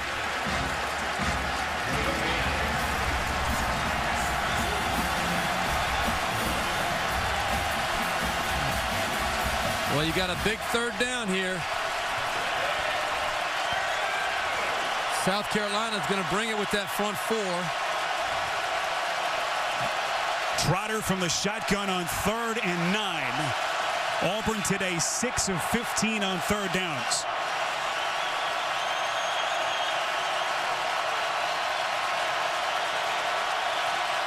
They need to get to the 50. Trotter trying to find room. He's short. Got to the 48, a pickup of 6. And you're going to see a great play by the freshman, Jadeveon Clowney, off the right side of your screen here. Watch him. He comes up the field, realizes it's draw, and he's the one that runs down Barrett Trotter right there from behind. You see the athletic ability. This guy, this is a freshman now, 6'7", 270 pounds, and he can run like the wind. Now, Clowney has been talked about as if he's a mythical figure, a true freshman here. Zay Sanders signals for the fair catch deep inside South Carolina territory. 7:07 left to play in Columbia. The Gamecocks by 4. It's the SEC on CBS with South Carolina leading by 4 points. We just mentioned Jadeveon Clowney. For more on South Carolina's true freshman defensive star, here's Otis Livingston. Sparrow, you think he's a beast in the SEC? Let's take a look back to him as a senior just a year ago at Rock Hills High School in South Carolina, where he was not only tough to block on defense, but oh, by the way, he was able to rush the ball in spot duty 32 times, 277 yards, and 9 touchdowns. Guys are trying to get out of his way. And oh, by the way, no thoughts of him playing offense here. He's doing too well on defense. Sparrow. Otis, thanks. Ellis Johnson, the associate head coach who handles the defense for Steve Spurrier, called Clowney the most destructive defensive force in the state of South Carolina, Steve, that he has seen since William the Refrigerator Perry. Well, you know, I lived in Charlotte for 15 years and just moved out to Southern California. This guy has legendary status already in that area. Rock Hill just south of Charlotte. He is truly a legend in high school lore now already. Now watch this Gamecocks offense here. Try to protect this 4-point lead as we hit the 7-minute mark in this 4th quarter. Coming up, we'll have the play of the game presented by Napa Auto Parts. South Carolina, the 10th ranked team in the country, leading the defending national champions 13-9. There's Gene Chizik, 3rd year at the helm of Auburn. A young football team, had 24 seniors on that championship team a year ago. A completely different story here in 2011. This is Garcia on 2nd and 12, wrapped up at the 12 by Darren Bates, the outside linebacker. Auburn, 2 timeouts remaining. South Carolina with all 3 at their disposal. This will be 3rd and 10 as we hit the 6-minute mark. All right, well, you've got to be very careful here, Stephen Garcia. If you get a chance to throw the football, I would imagine it'll be a screen or a draw play. Can't do anything dumb here, though. Garcia's thrown 2 picks today. 9 for the season. And now Spurrier will burn a timeout.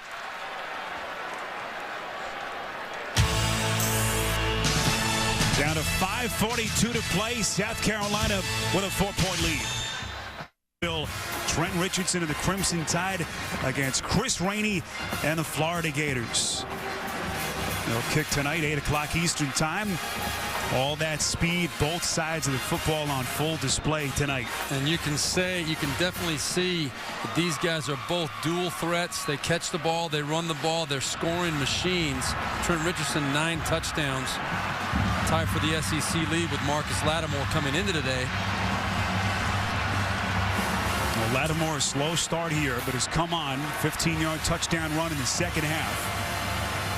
And that's been the difference right now. Carolina up 13-9, but faced with a 3rd and 10 from just inside their 12.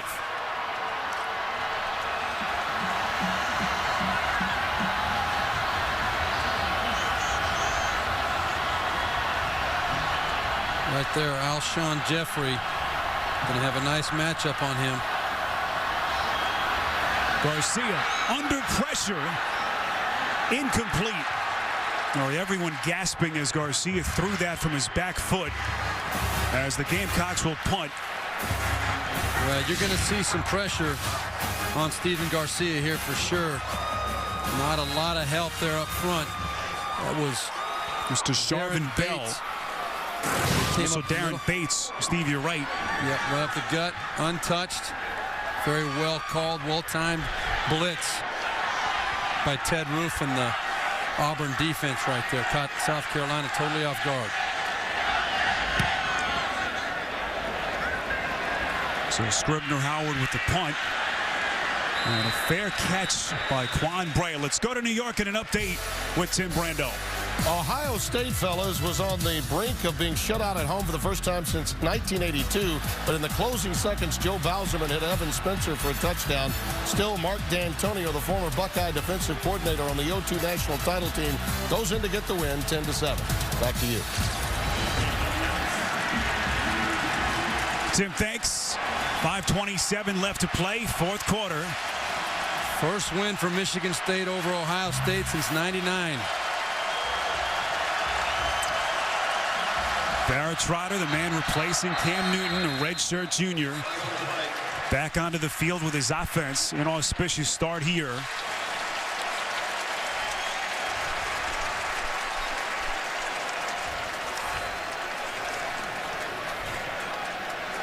False start. Number 4 of the offense. 5-yard penalty. First down. Please put the game clock at 5 minutes and 27 seconds. Stay tuned for the Jeep post-game show on CBS Sports.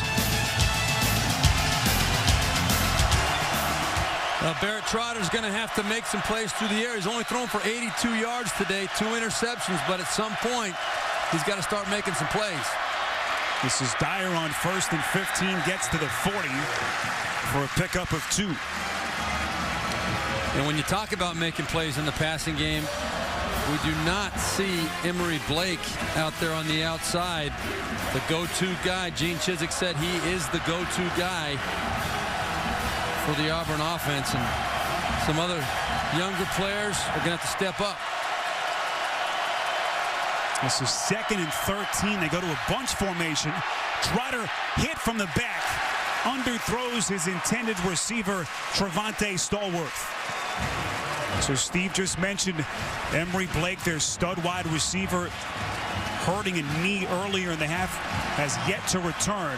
And right now, Auburn, the defending national champions, have it. 4:52 left in a hostile environment here, down 13-9.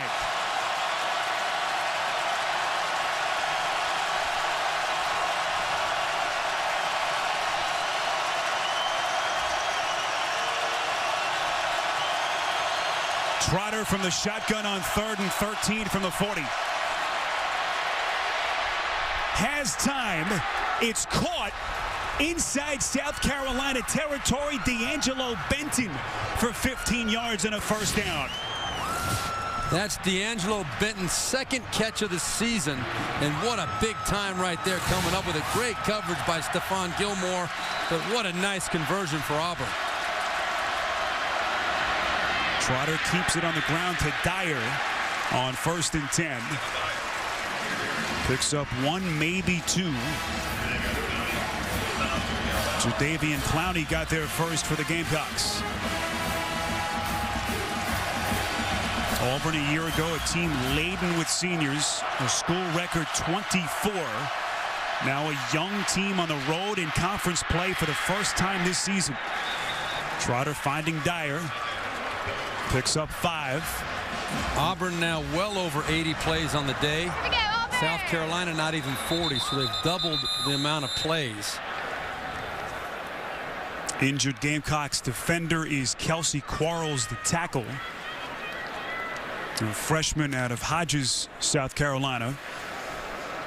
As the South Carolina training staff onto the field. Timeout.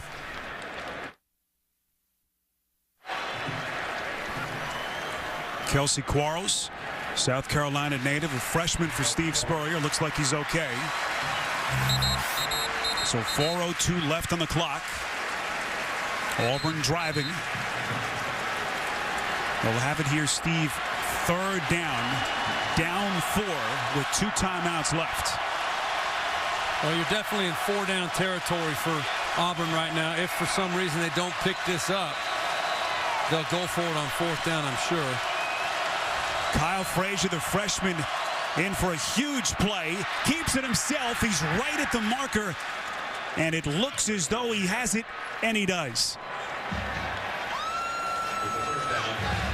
Well, they talked about increasing this young man's workload in a huge spot today. Able to move the chains. It'll be 1st and 10. Frazier nearly 50 yards on the ground. Here's Trotter on 1st and 10. Play action. Incomplete. Intended for Benton. Well, you can't imagine that D'Angelo Benton and Barrett Trotter have had many reps together. Benton replacing the standout go-to wide receiver Emory Blake. It didn't look like they were on the same page on that pass.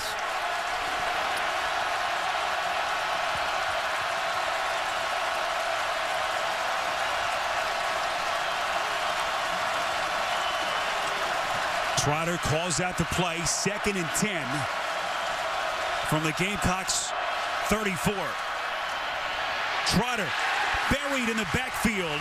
Devin Taylor, the all-SEC defensive end, got there for South Carolina. What a nice play by Devin Taylor as the clock ticks down toward 3 minutes. Auburn, 2 timeouts left. But Devin Taylor was not fooled on that attempted option play by Barrett Trotter. And look at the discrepancy in total plays. This is 3rd and 9. Trotter from the shotgun. McCaleb inside the 25 has the 1st down and a lot more. Down to the 12 as he picks up 19 huge yards. Oh, what a great time for Ontario McCaleb to pop one off the left side. You see him slash across the backfield, and nice hole off the left side of that line. Give credit to Jared Cooper and A.J. Green and company, that offensive line popping him through there. Injured player on the field as the South Carolina training staff has been busy here. Well, they need to score a touchdown because of this missed extra point by Cody Parkey early in this game. And that was after South Carolina had already missed an extra point as well. But that obviously makes it a 4-point ball game. Auburn thinking touchdown all the way. You see the drive so far as Byron McKnight, one of the backup defensive ends for Steve Spurrier, continues to be looked at. Clock stopped at 2:47 remaining, 4th quarter. You know, a team that has 87 plays offensively, as we see Byron McKnight get up and walk off the field, but 87 plays, you would think that translates to more than 9 points in a football game. And I'll tell you, Auburn has done a complete reversal of their normal situation. You look at the Utah State, Mississippi State, and Clemson games, those teams all had over 80 plays against them, while the most that Auburn's had in any game prior to this one this year is 62 plays. Auburn with 2 timeouts remaining. This is 1st and 10 from the South Carolina 14. McCaleb in motion. Trotter faking to McCaleb, gives to Dyer. He's to the 10. Pickup of 4, stopped by McKnight. And what a conference victory this would be for Gene Chizik's Tigers. All the youth, all the inexperience. Chizik told us, you know, our guys know what great looks like, but they have to go out and do it. After watching that senior-laden team a year ago, this is Dyer on second down. Rodney Paulk to stop. And a huge third down play coming up. Well, Spiro, this is unfamiliar territory for South Carolina. They're in position to control their own destiny. If they want to be a championship team, this is the kind of stop they've got to make. They know Auburn has to score a touchdown here. They've got to stand up and make it happen in their favor. Trotter from the shotgun on 3rd and 5. Here comes Ingram. It's caught. Lutzenkirchen drops it in the end zone, and they say touchdown.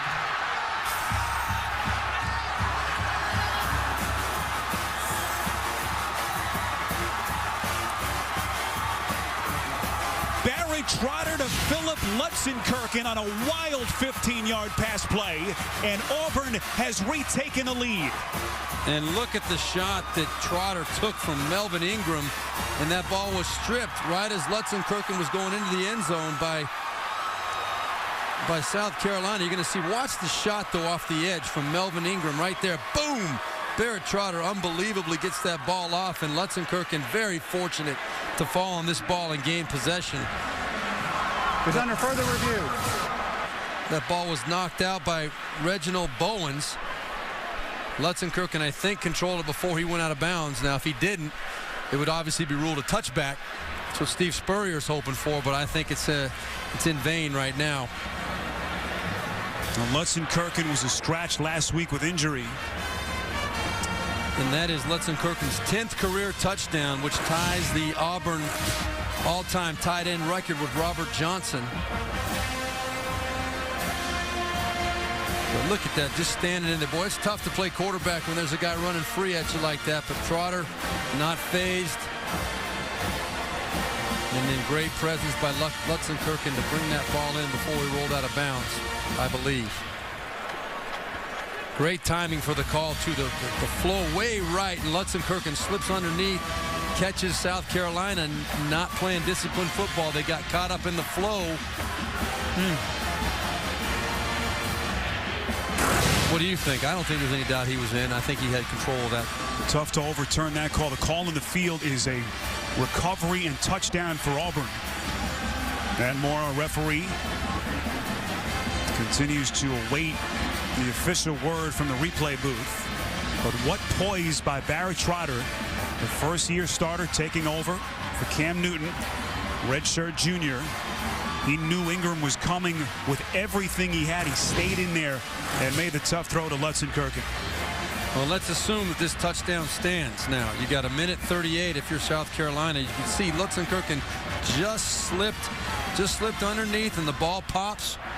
Let's see if he gets complete control. And remember now, it was ruled a touchdown, as we've stated, so it's got to be obvious that he wasn't in bounds with control of that football. So he pulls it into the chest. He hits the line. I think it's pretty hard to overturn that one. After further review, the ruling on the field is confirmed. Very close, but the call will stand. Touchdown, Auburn. And now you're Steve Spurrier. You're sitting there looking at 1:38 left. You've got 2 timeouts, but you've got to count on Stephen Garcia. And now if you're Stephen Garcia, you're excited about the opportunity to prove yourself. This extra point is huge, too. Now, Parkey has missed one already today. Huge point-after attempt here to push this to a 3-point lead. A hold is down, and Parkey is good. As the defending national champion, the Auburn Tigers, up 3 with 1:38 on the clock. And now all the pressure and all the eyes in this stadium on that man, a 50-year senior, Stephen Garcia. Multiple interceptions. He's made all kinds of mistakes. Can he lead this offense down to the field and into field goal range? Well, if I'm Stephen Garcia, I'm grateful for this opportunity because I know that I have not played very well. And as a quarterback, we've all been in positions like that where you haven't had a very good day. You've not done things the way you expected to, but the bottom line is you want that ball in your hands with a chance to win the ball game at the end of the game. This is what we quarterbacks live for. The opportunity in the last 2 minutes to drive the length of the field and either tie or win the football game. We'll see how Steven Garcia responds here. Spiro Ditas, Steve Berline, Otis Livingston, our entire crew here from Columbia. South Carolina ranked 10th in the country, down 3 here at home. They've got 2 timeouts left, Auburn with 2 as well. And 1:38 left in the 4th. What can you say about Auburn, though, now as well? I mean, this is a school and a team that just does not like losing football games. They refuse to be eliminated from a ball game. They keep on plugging and find a way to get it done.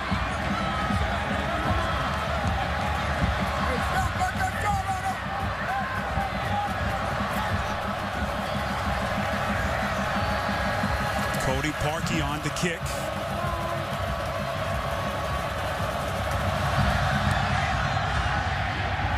Booming kick by Parkey through the end zone.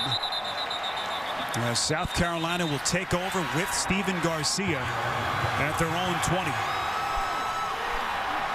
Again, the Gamecocks with 2 timeouts. Auburn with 2 as well.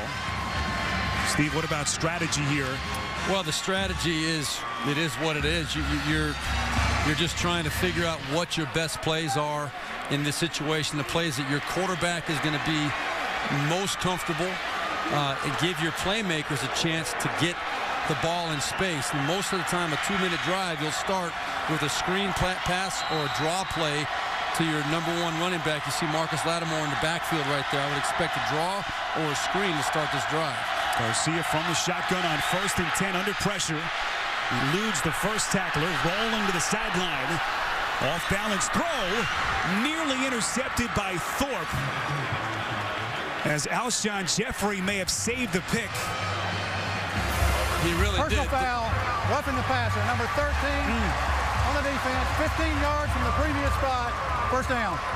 And a huge penalty, roughing the passer. Craig 15 Sanders. yards and a 1st down.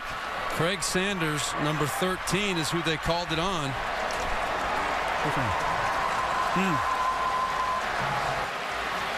I think it was the going a little bit late, but low was the key. Launching himself low into the lower body of Steven Garcia. So the penalty gives the Gamecocks a 1st and 10 from their own 35. Garcia from the shotgun. Under pressure, eluding the first man. He'll throw across his body and incomplete. It's the 2nd time that Corey Lemonier has had him right in his grasp and has been unable to bring him down to the turf. Good job, Steven Garcia, not making a bad play worse. Realized under pressure, he did what he should have done in the last play, throw the ball away when you're under pressure. Against South Carolina with 2 timeouts left. They've got it at their own 35, 1:18 remaining. Down 3. Garcia. It's caught, incomplete. Bruce Ellington had it for a split second, and then it was knocked to the floor. Oh, nice defensive play, getting a hand in there, nice break on the ball. Ellington was who Garcia was going to all the way, and a super job knocking that ball out of there by Jermaine Whitehead, stripping it. Great coverage. Whitehead, the freshman. Here's Alshon Jeffrey right there, matched up one-on-one. 3rd and 10, Garcia from the shotgun. Will keep it himself out past the 45, lunges to the 47, and has enough for the South Carolina 1st down. The clock stops here as they move the chains. South Carolina still with 2 timeouts left. And that's a great call by Steve Spurrier, who does call all the plays here for the Gamecocks, knowing that the last person they're going to be looking for is Steven Garcia on the run. Here's Garcia, 1st and 10, airing it out sideline. Incomplete. Again, unable to find Jeffrey. It was Bell on the coverage. Well, this is what you got to do. You got to give your playmaker a chance to make a play, as he did earlier in the ball game. It was the exact same matchup. That ball just not quite high enough for Alshon Jeffrey to get up. He wasn't in the best position to go up and get that football. But I like the mentality. Take a shot when you get the right matchup. Well, all the question marks with Steve Spurrier's team have focused on his offense, and now they're under the gun, down 3 with 48 seconds left. Garcia, 2nd and 10, markers fly. It's thrown incomplete.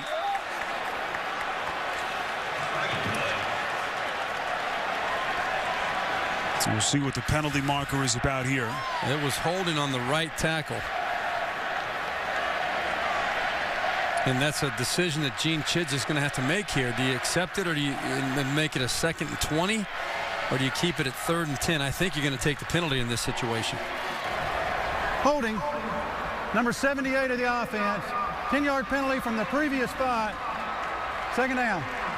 That's Cody Gibson, the redshirt freshman out of Tallahassee, the culprit. No doubt about it. It was an obvious hold. The referee had no choice. And Chizik takes a penalty. Yes, it's much harder to convert 20 yards in 2 plays than it is to pick up 10 yards in 1. So I agree with that call, that decision 100%. South Carolina still with its 2 timeouts. Down 3, but 42 seconds left. Garcia on 2nd and 20. Across his body, incomplete, trying to find Lattimore. And you can hear the groans now from 80,000 plus. It'll be 3rd and 20. Well, you know, Garcia he's only a little better than 50% passer. He's not incredibly accurate. And that's one of those situations where you know what you got. And he's going to make... Timeout, South Carolina. That is their 2nd timeout of the 2nd half. 30-second timeout. Well, it's been a wild season for Gene Chizik's Auburn Tigers. Back in the season opener, the Tigers scored 2 touchdowns in the final 2:07, including this run by Michael Dyer in a thrilling 42-38 win over Utah State. Then the following week, it was Ryan Smith saving the day against Mississippi State.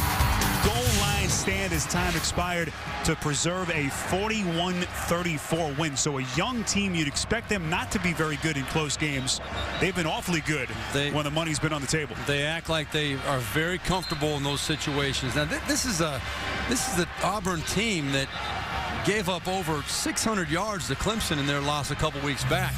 And to have people running through them the way that they have been this year, and as you said, squeaked out a couple of games there, but to be in position to win this ball game is amazing.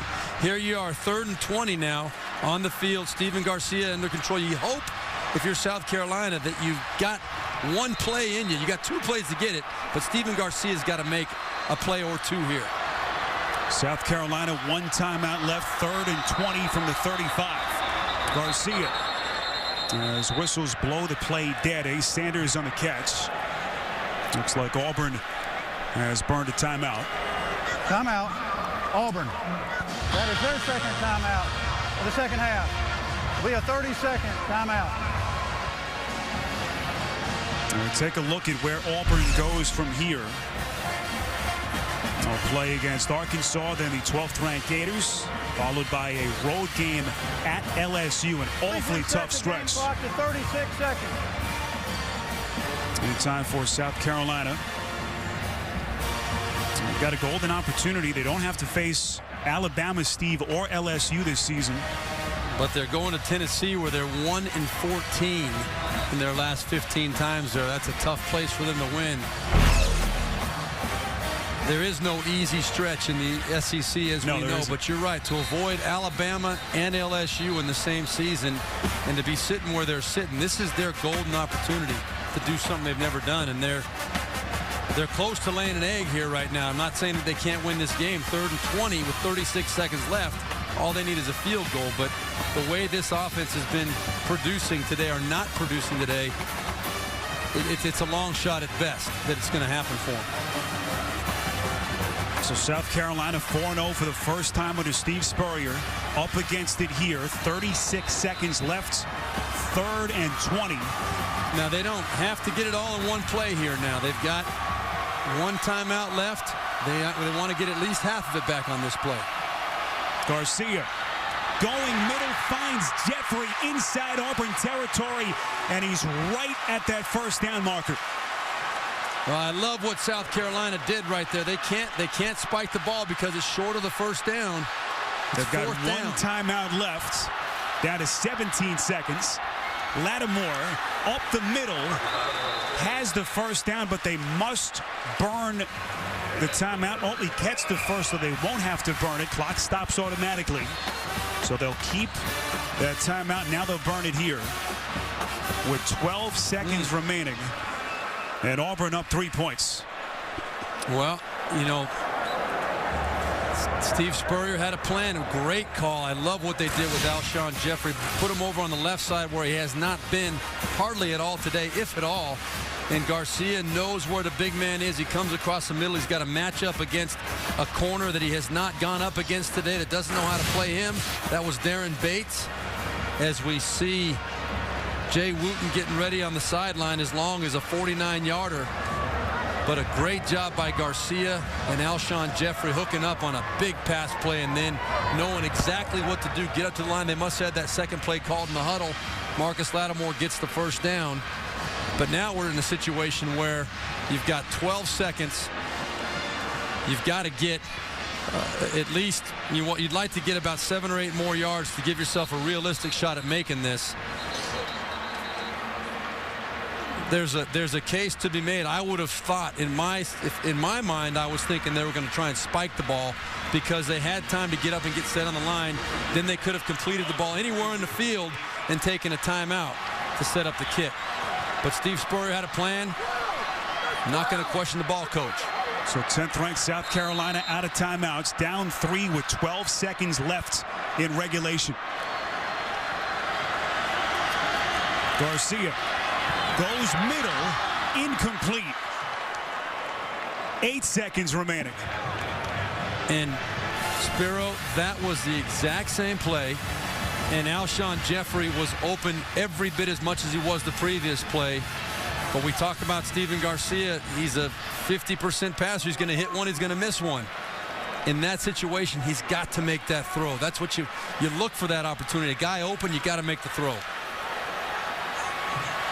Oh, high drama here in Columbia now. The Gamecocks out of timeouts. Down 3 with 8 seconds remaining.